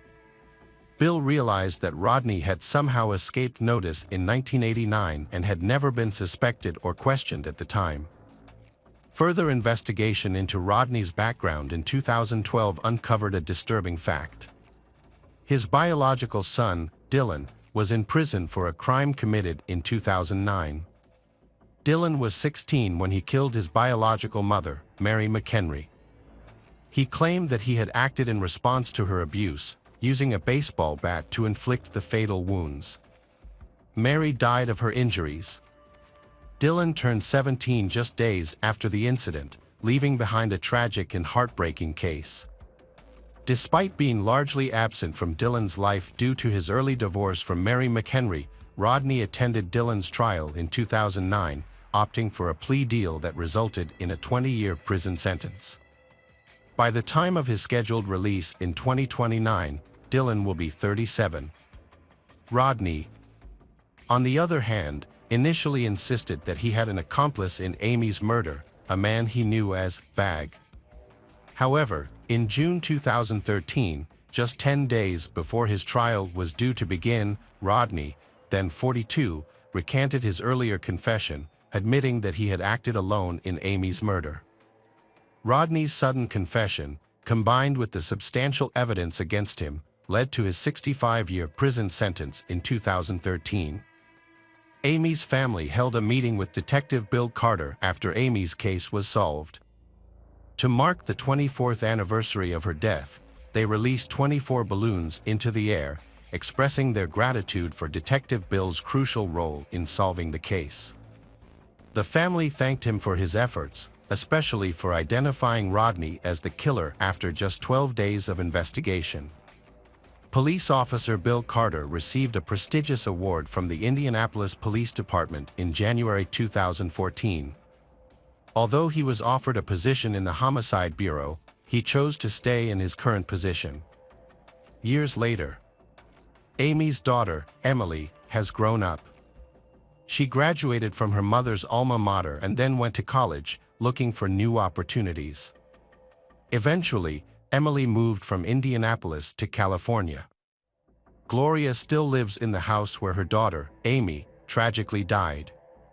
She has kept Amy's room as a memory of her, with photos still on display.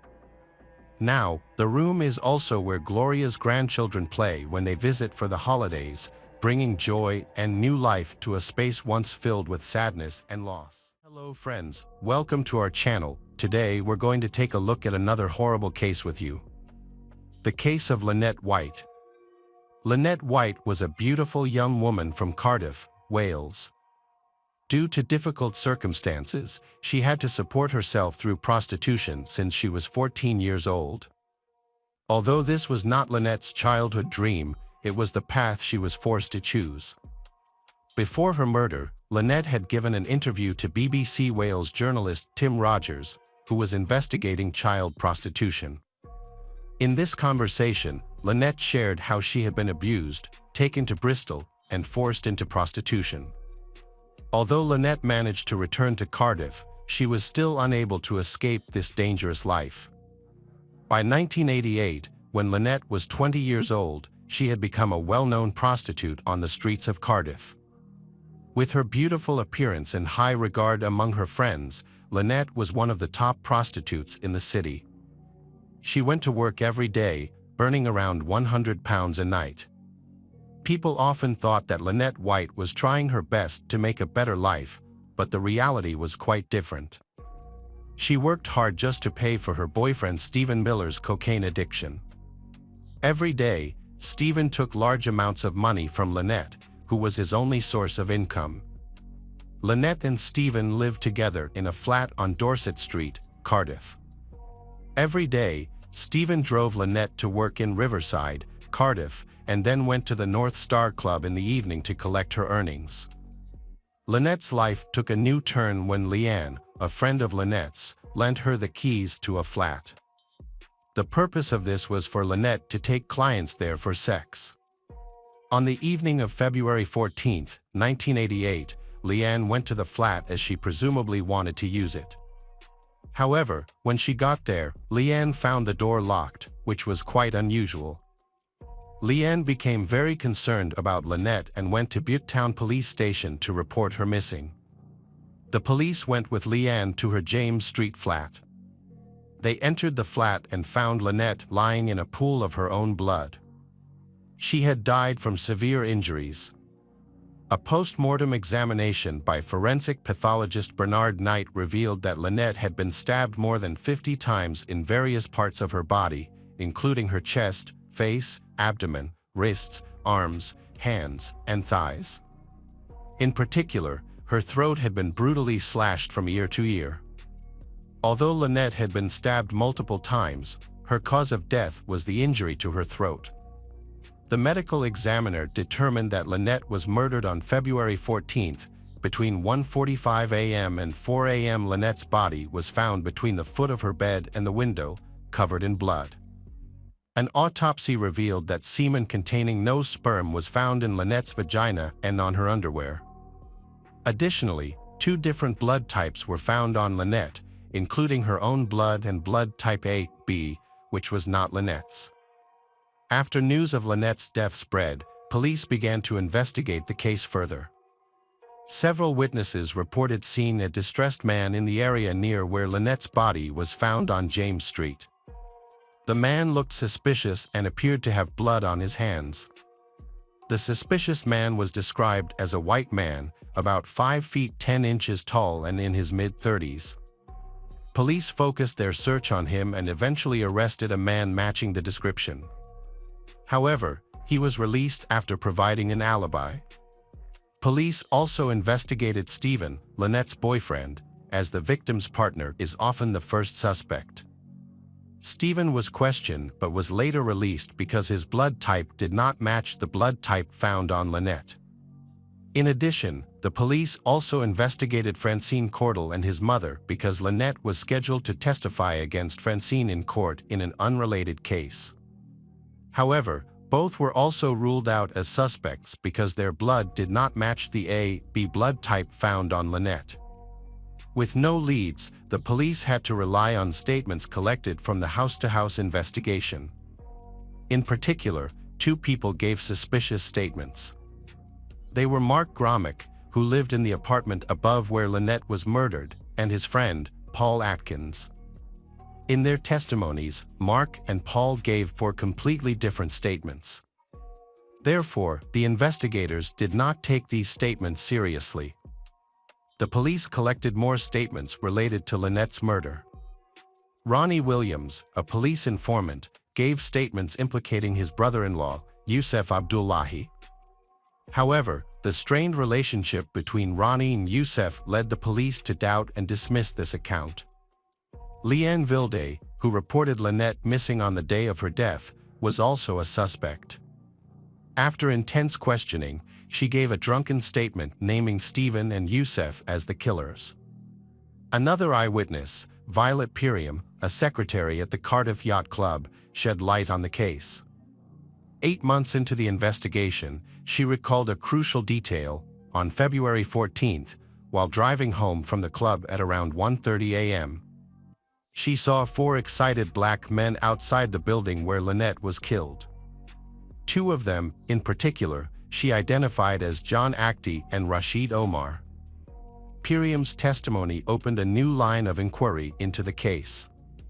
Angela Sila, who has a mild intellectual disability, gave a crucial testimony. She said she saw Stephen, John, Rashid, Ronnie Actie, John's cousin Tony Paris, and Tony Brace outside 7 James Street on the day Lynette was murdered. This testimony was important because it matched Violet's testimony and further implicated Yusef, John Stephen, and others. On the same day, Mark and Paul also provided new testimony. They said they saw a group of men, including Ronnie and Yusef. Angela Sila then gave another testimony in December 1988. She said she heard screams from Lynette's flat and ran there with Leanne. Leanne gave a similar testimony on the same day, saying she went to the flat after hearing Lynette's screams and met Stephen, Yusef, Ronnie Actie, Stephen's brother, and an unnamed mixed-race man. However, Angela Sila later got into trouble. She had type A/B blood, and police found her blood on Lynette's socks. Sila later gave a new confession, admitting that she was part of the murder, along with Leanne and others. Leanne also admitted that she was forced to cut Lynette's wrists to ensure her complicity and silence. With no way out, Stephen confessed to killing Lynette after 307 denials. He also named other men involved, leading to the arrest of all those accused of the murder. Specifically, the police arrested Stephen Miller, Tony Stephen, Yusef Abdullahi, Ronnie Actie, Rashid Omar, and Martin Tucker on December 7, 1988. 2 days later, John Actie and Tony Paris were also arrested.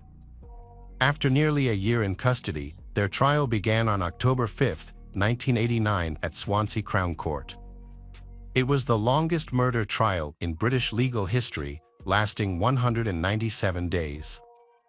After 2 years in custody, Ronnie Actie and John Actie were acquitted of murder. Meanwhile, Tony Paris, Stephen Miller, and Youssef Abdullahi were convicted.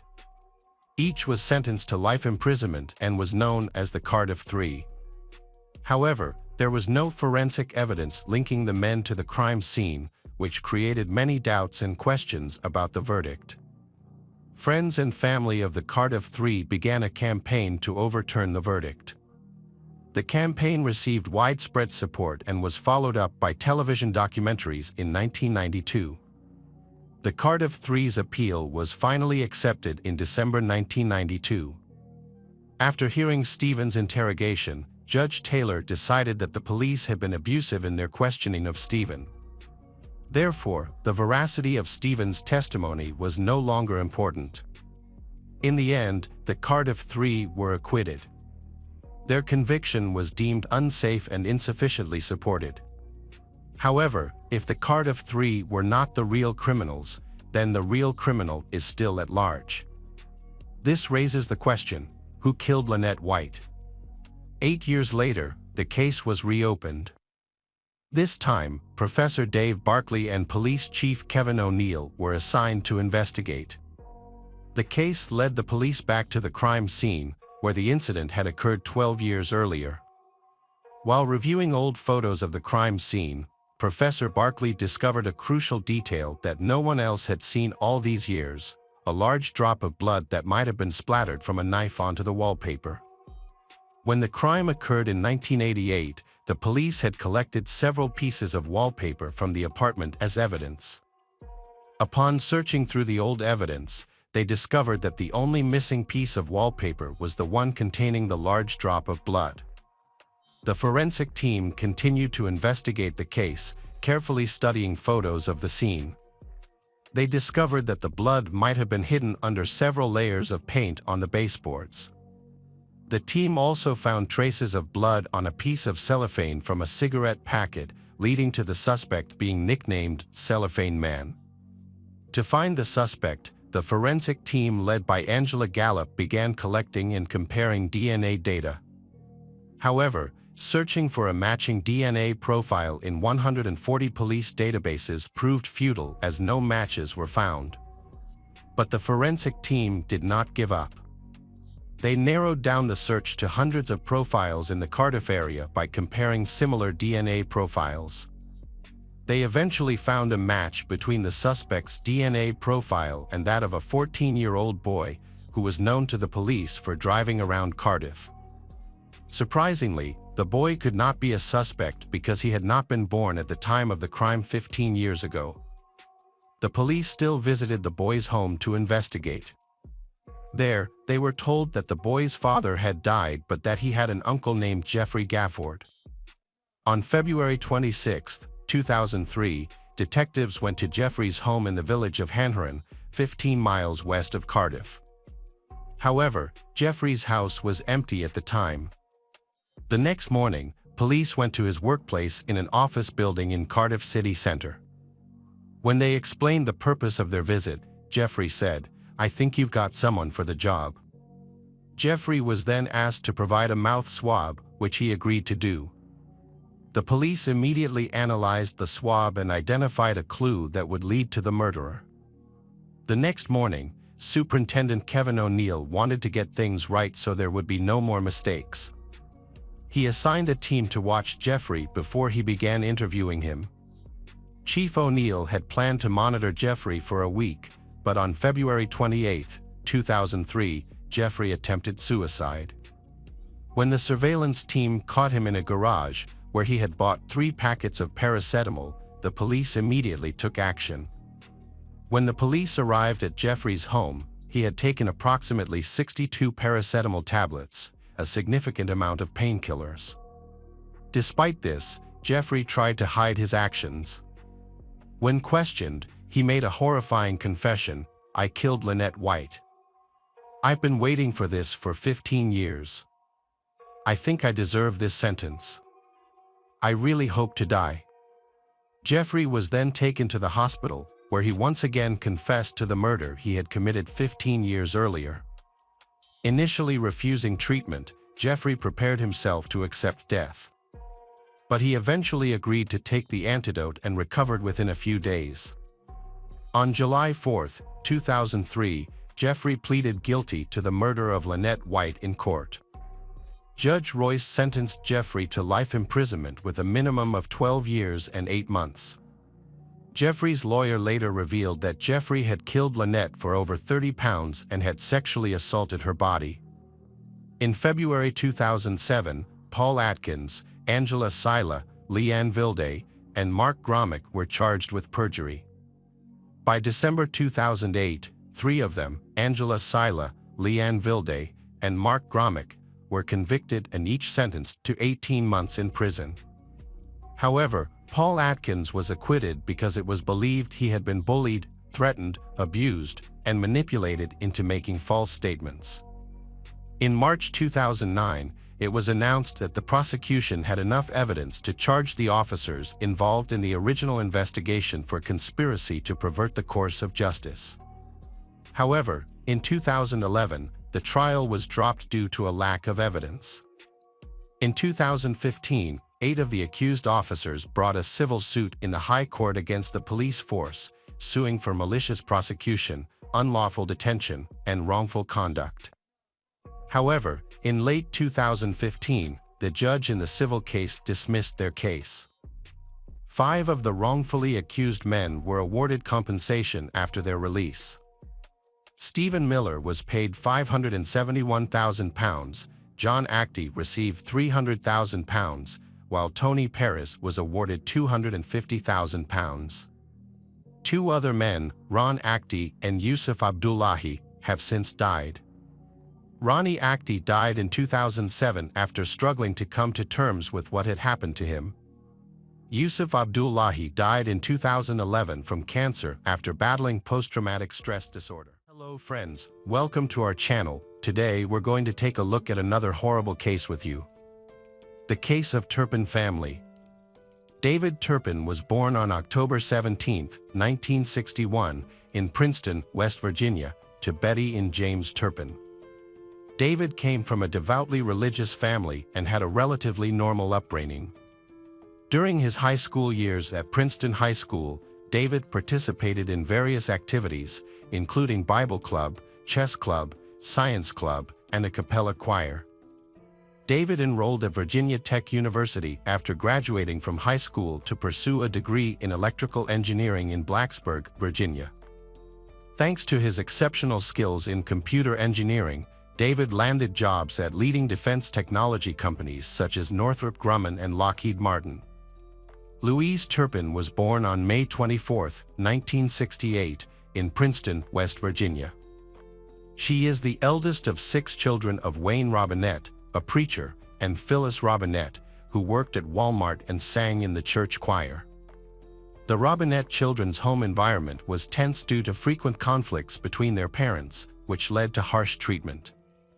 Louise and her sisters were sexually abused by a family member as children. This traumatic experience was a secret kept within the family.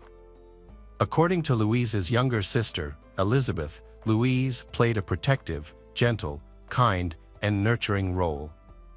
She comforted her siblings during their parents' violent conflicts and protected them from abusive relatives. At the age of 15, Louise met 22-year-old David Turpin at church. They kept their relationship a secret for fear of Louise's parents' reaction. However, when the truth was discovered, Louise's mother Phyllis eventually accepted their relationship, partly because David came from a devout Christian family and Louise convinced her. David and Louise decided to keep their relationship a secret from her father, Wayne, knowing that he would be furious if he found out. In January 1985, 23-year-old David visited Louise's school, Princeton High School, where he had graduated 5 years earlier. He convinced the staff to let him take Louise out of class, and she left willingly with him. They began their journey south, planning to elope. When Louise's parents discovered she was missing, they called the police. Before the police could catch up with them, the couple headed to Texas, where they planned to secretly marry. However, when they were stopped, they agreed to return to West Virginia. When they returned home, Wayne and Phyllis's reactions were surprisingly calm. Initially, Wayne was angry with Phyllis for allowing their daughter, Louise, to date David. However, when he saw how much they loved each other, he realized that it would be difficult to separate them. So Wayne agreed to let them marry on February 11, 1985, in a small ceremony in Petersburg, Virginia. 2 years later, Louise's parents divorced and Louise's father, Wayne, took a job as the chief deputy assessor of Mercer County. After marrying David, Louise began to live more independently and freely. Louise was happy with her new life. In 1988, Louise gave birth to her first daughter, and 18 months later, their second child was born. David was then transferred to General Dynamics, and his family moved to Fort Worth, Texas. They settled in a modern neighborhood called Meadow Creek. Louise's family lived a lavish lifestyle thanks to David's high-paying job. Louise, eager to show off her family's newfound wealth, invited relatives from West Virginia to visit. Having grown up on a tight budget, Louise was happy to show off her current success. To make their visit comfortable, David and Louise paid all the expenses. The Louises welcomed a baby boy in 1991, bringing them even more joy. However, by 1992, the Louises were in debt. Despite their financial struggles, they continued to live a lavish lifestyle. In 1993, Louise became pregnant with her fourth child, a girl. In 1994, Louise's oldest daughter started first grade at Meadow Creek Elementary School. She looked neglected, with greasy, unkempt hair, dirty clothes, and poor hygiene. Her appearance made her the target of teasing by her classmates. In 1995, Louise's family welcomed a fifth child, a boy. Louise's family seemed carefree despite their financial difficulties and continued to splurge on luxuries, treating relatives to expensive meals. When Louise's younger sister Elizabeth joined them on their 1996 vacation in Fort Worth, they stopped at a casino in Louisiana on the way. While at the casino, Louise asked Elizabeth to babysit the children so she and David could gamble. They asked Elizabeth not to tell anyone about this, knowing that it was against their Christian values. During this visit, David and Louise's gambling led to losses. Tensions became apparent when David claimed that Louise had a serious gambling addiction and blamed Louise for their financial difficulties. While staying with Louise's family, Elizabeth was shocked by the family's disturbing behavior. David and Louise did not show much affection for their children and tightly controlled every aspect of their lives. Elizabeth was particularly concerned about David's behavior, as he often invaded Elizabeth's privacy by entering the bathroom while she was showering, making her feel uncomfortable and insecure. In May 1997, the Tuppins had their fifth child. By September of that year, concerns about their eldest daughter and the possible signs of sexual abuse began to grow. In 1998, the family had a sixth child. Although David had a well-paying job, the family's financial situation worsened due to their frequent gambling, which caused significant financial strain. In the spring of 1999, the eldest daughter dropped out of school, as did the other children. Louise and David announced that they were homeschooling their children. In late 1998, the bank foreclosed on the family's home in Fort Worth, so Louise and David moved to Rio Vista, Texas, a less populated area. The new home that Louise and David had in Rio Vista was in serious disrepair when they moved in. It was dirty, stained, and smelled bad. Before moving into the Rio Vista home, the Louises had their seventh child. Over the next 6 years, the family added 5 more children. Over time, the parents, David and Louise Turpin, became increasingly irresponsible and abusive. They physically harmed their children, beating, choking, and whipping them with belts, often for trivial reasons such as not letting them go to the bathroom. The children were also severely neglected in terms of personal hygiene, with some only bathing once a year. Despite purchasing nutritious food, David and Louise often withheld food from their children, forcing them to starve. The parents would tease their children by leaving uneaten meals in plain sight. Instead, the children were fed cheap frozen meals, resulting in severe malnutrition. This neglect was evident in the children's slow development, pale skin, and youthful appearances that did not match their actual ages.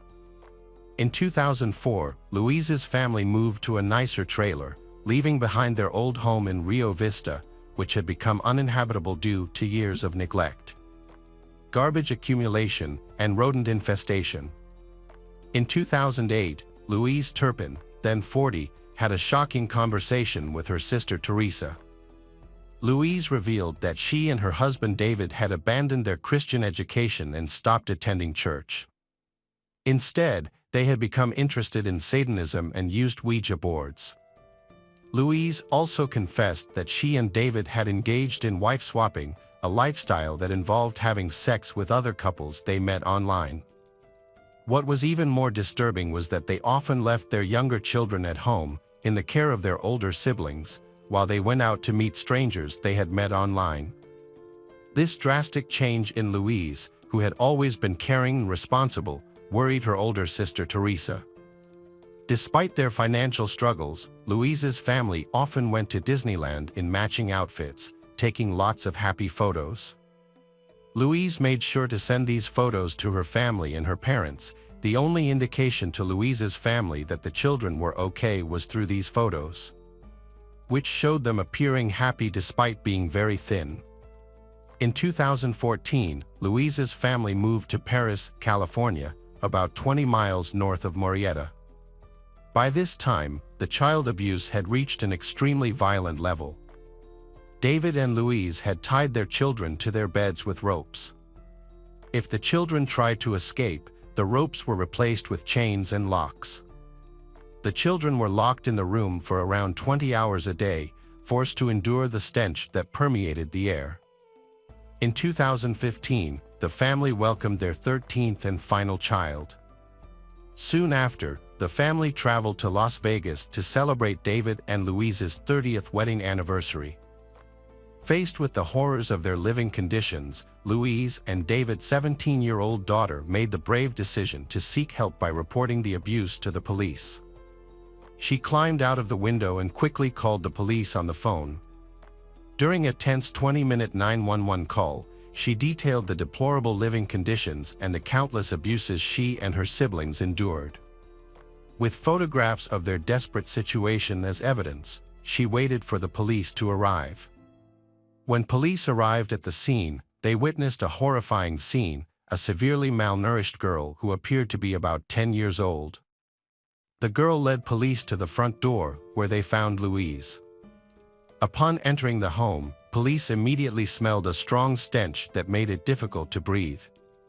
Despite the strong odor, police continued to investigate and made a horrifying discovery: 3 younger children chained to beds. The home was in a state of extreme disarray, with trash and dirt covering the floor because there was no toilet access. Police quickly took the younger children to Riverside University Medical Center for evaluation and care, while the older children were taken to Corona Regional Medical Center. David and Louise Turpin were arrested on January 14, 2018, for child abuse and torture. Within 4 days, they faced multiple charges. Each of them was charged with 12 counts of torture, 7 counts of abuse, 6 counts of child abuse and neglect, and 12 counts of false imprisonment.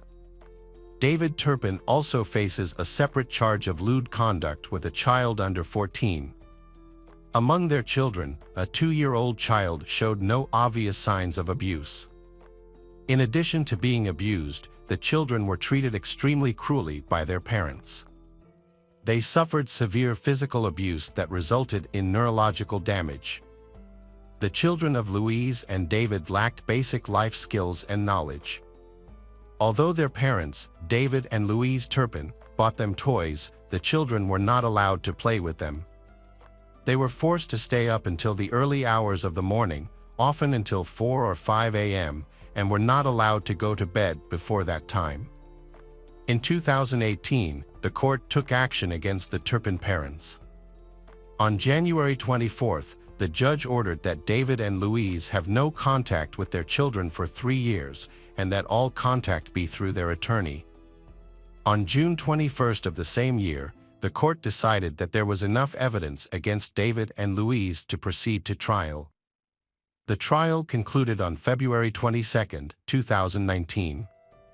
On that day, David and Louise Turpin pleaded guilty to 14 counts including torture, abuse, false imprisonment, and child endangerment. During the trial, David and Louise had an emotional reunion with their children. The children appeared to have forgiven their parents and were affectionate toward David and Louise. Each expressed a wish for their parents to be well and shared that their lives were going well. David and Louise sincerely apologized for their past actions and expressed their deep love for their children, wishing them success in life. David and Louise were subsequently sentenced to life in prison, with the possibility of parole after 25 years. As of 2022, Louise, 53, and David, 60, are both eligible for parole in 2037. The severe abuse and neglect in their home shocked the community and beyond. The community came together to support the children, giving them hope and a new start in life. Welcome back, detectives. Let's dive into another horrible case. The case of Laci Peterson. Laci Peterson was born on May 4, 1975, to Sharon and Dennis. However, her parents' marriage was short-lived, and they divorced when Laci and her older brother Brent were still young.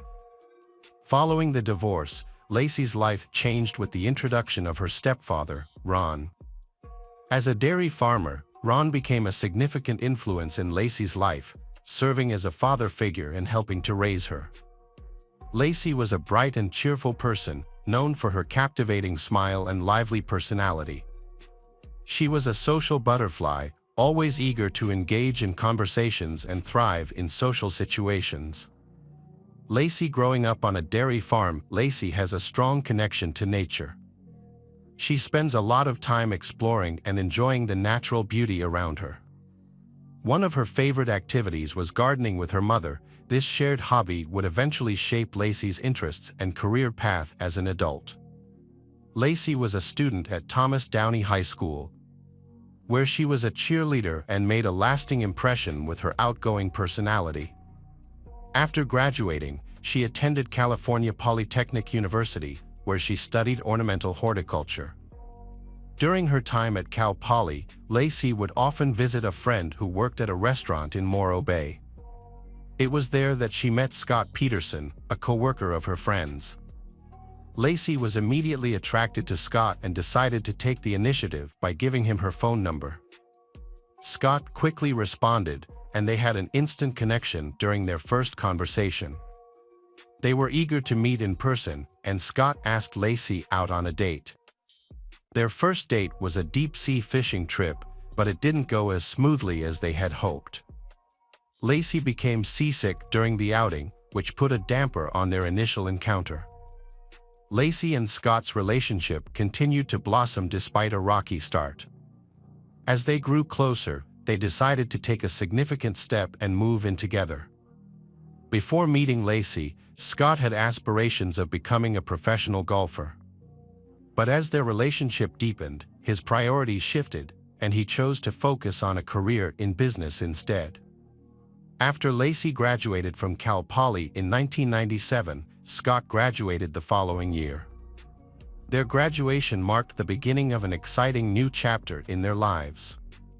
They married on August 9, 1997, in a beautiful ceremony at a resort in San Luis Obispo County's Ayala Valley. Surrounded by friends and family, they exchanged vows and celebrated their love. Following their wedding, Laci and Scott embarked on a new venture together, opening a sports bar called The Shack in San Luis Obispo, California.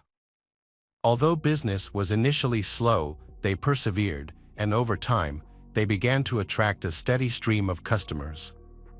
Weekends at The Shack were always packed. After many years of success, Laci and Scott made the difficult decision to sell the bar in 2000. Although the bar was a good source of income, they felt it was time to move on and explore new opportunities. After weighing their options, they sold the shack and moved to Lacey's hometown of Modesto, California. In October 2000, Lacey and Scott bought a 3-bedroom, 2-bath home in a desirable neighborhood. After the move, Lacey took a part-time job as a substitute teacher, while Scott worked for a European fertilizer company called Branch. Lacey and Scott's life was thriving, with Lacey excelling in domestic duties, making their home warm and inviting. In 2002, they received the wonderful news that they were going to have a baby, with the due date set for February 10, 2003. They was overjoyed to discover they were having a boy and had already chosen the name Connor. Their happiness was short-lived, however. On December 24, 2002, Scott departed for a fishing trip at the Berkeley Marina, leaving Lacey behind at 9:30 a.m. Scott noticed Lacey was missing after he finished showering. He had previously been fishing and had showered and washed his clothes as soon as he got home. When he couldn't find Lacey, he became worried and contacted her mother and stepfather, Sharon and Ron. However, neither of them had heard from her all day. As the hours passed and Lacey remained missing, Scott and Sharon decided to file a missing persons report with the police around 6 p.m. They stressed to the police the urgency of the situation, explaining that Lacey was 7 months pregnant with their unborn son, Connor. The police began questioning Scott about his activities on the day of Lacey's disappearance. According to Scott, he had gone fishing at the Berkeley Marina, which is about 90 miles from their home in Modesto. However, the police had suspicions of foul play in Lacey's disappearance from the very beginning of their investigation. During the initial search for Lacey, the police were not suspicious of her disappearance. Lacey's family publicly defended her husband Scott, as they had seemed perfect. However, as the investigation continued, police interest in Scott grew. Nearly a month after Lacey's disappearance, a shocking discovery was made about Scott. Investigators discovered that while married to Lacey, Scott had been cheating on Lacey, having a long-term affair with a woman named Amber Fry. Amber Fry first contacted police on December 30, 2002. She told them that she had been having an affair with Scott Peterson, Lacey's missing husband. Amber claimed that she had met Scott on November 20, 2002, and initially believed that he was single. However, Scott had told Amber just 2 weeks before Lacey's disappearance that he was a widower, suggesting he would be spending his first holiday season without his wife. This revelation raised suspicions among the police, who wondered if Scott had already planned to murder his pregnant wife. To gather evidence, the police asked Amber to call Scott while being recorded, hoping to capture a potential confession. The police also informed Lacey's family about Scott's infidelity. After learning about Scott's infidelity, Lacey's family publicly withdrew their support for him. Meanwhile, a massive search effort was underway to find Lacey. The search was a collaborative effort between law enforcement, Lacey's loved ones, and hundreds of volunteers. Over 900 people participated in the search during the first 2 days alone. A police officer working on the case expressed skepticism that Lacey had left her home voluntarily on December 24, 2002. Lacey's disappearance shocked the media, capturing public attention with the story of a pregnant wife who went missing on Christmas Eve. Initially, a $5,000 reward was offered for information leading to her safe return, but as time passed with no leads, the reward was increased to $500,000 to raise awareness and gather information. Posters of Lacey were displayed prominently in Modesto, California, and a friend's husband created a website to help spread the word about her disappearance. On April 13, 2003, a couple walking their dog at Richmond's Point Isabel Regional Shoreline Park made a disturbing discovery in a marshy area of the San Francisco Bay. They found the decomposing body of a male infant. The next day, another person discovered the body of a pregnant woman on the shore of the east side of the bay, about a mile away from where the baby was found. DNA tests confirmed on April 18, 2003, that the bodies were those of Laci Peterson and her unborn son, Connor. They were buried at Wertz Cemetery. The autopsy revealed that the baby had 1.5 loops of nylon tape around his neck and a significant cut on his body.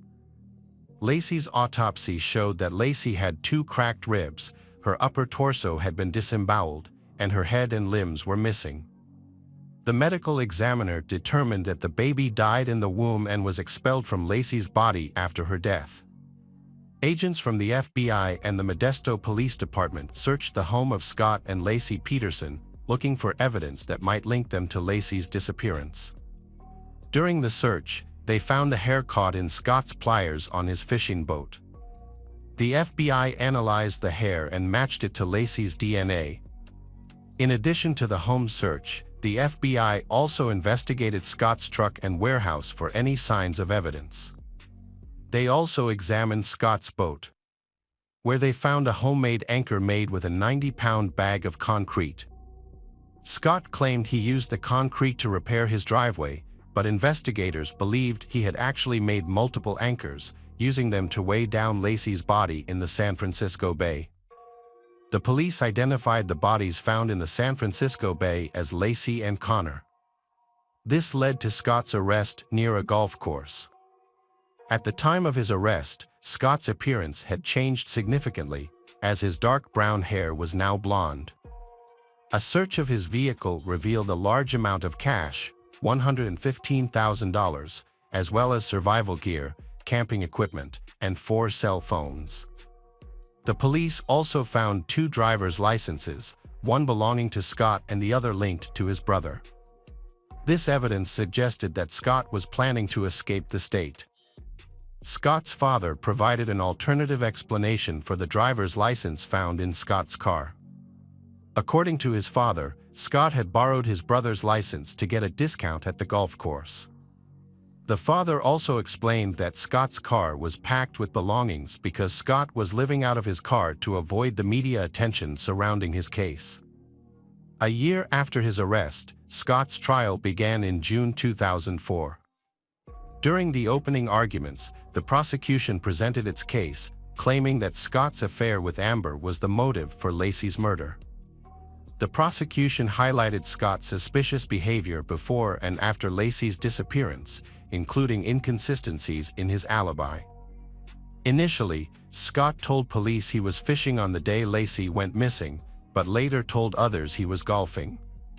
The prosecution also pointed out that Scott asked police if they had used cadaver dogs to search a park where Laci walked their dog, suggesting that Scott was aware of the potential crime scene and trying to cover his tracks.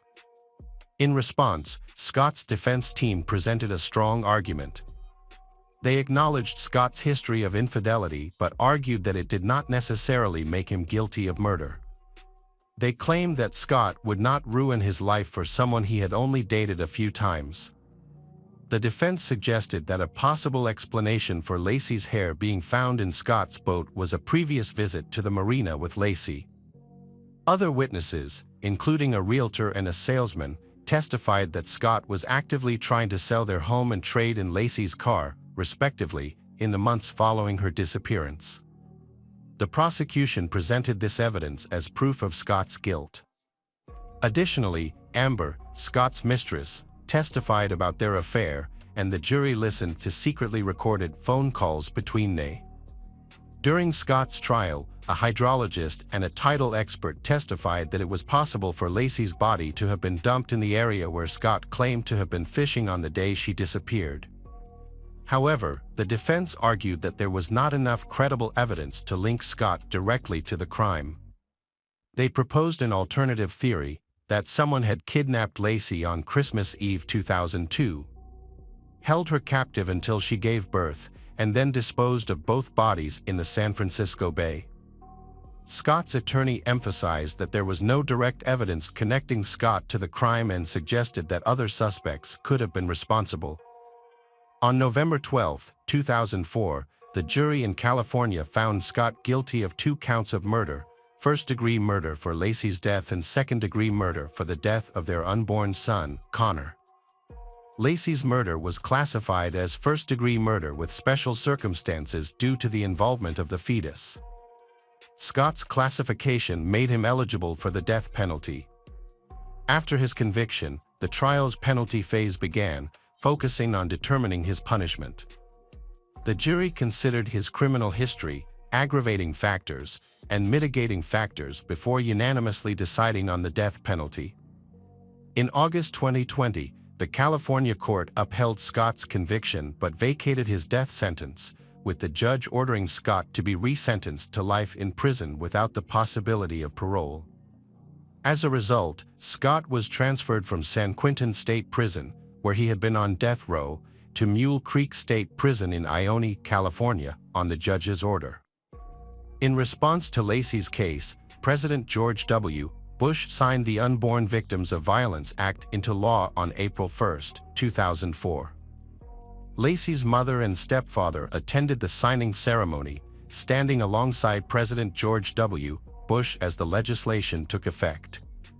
This law, also known as Laci and Connor's Law, aimed to provide legal protection for unborn children in cases where their mothers are victims of violence.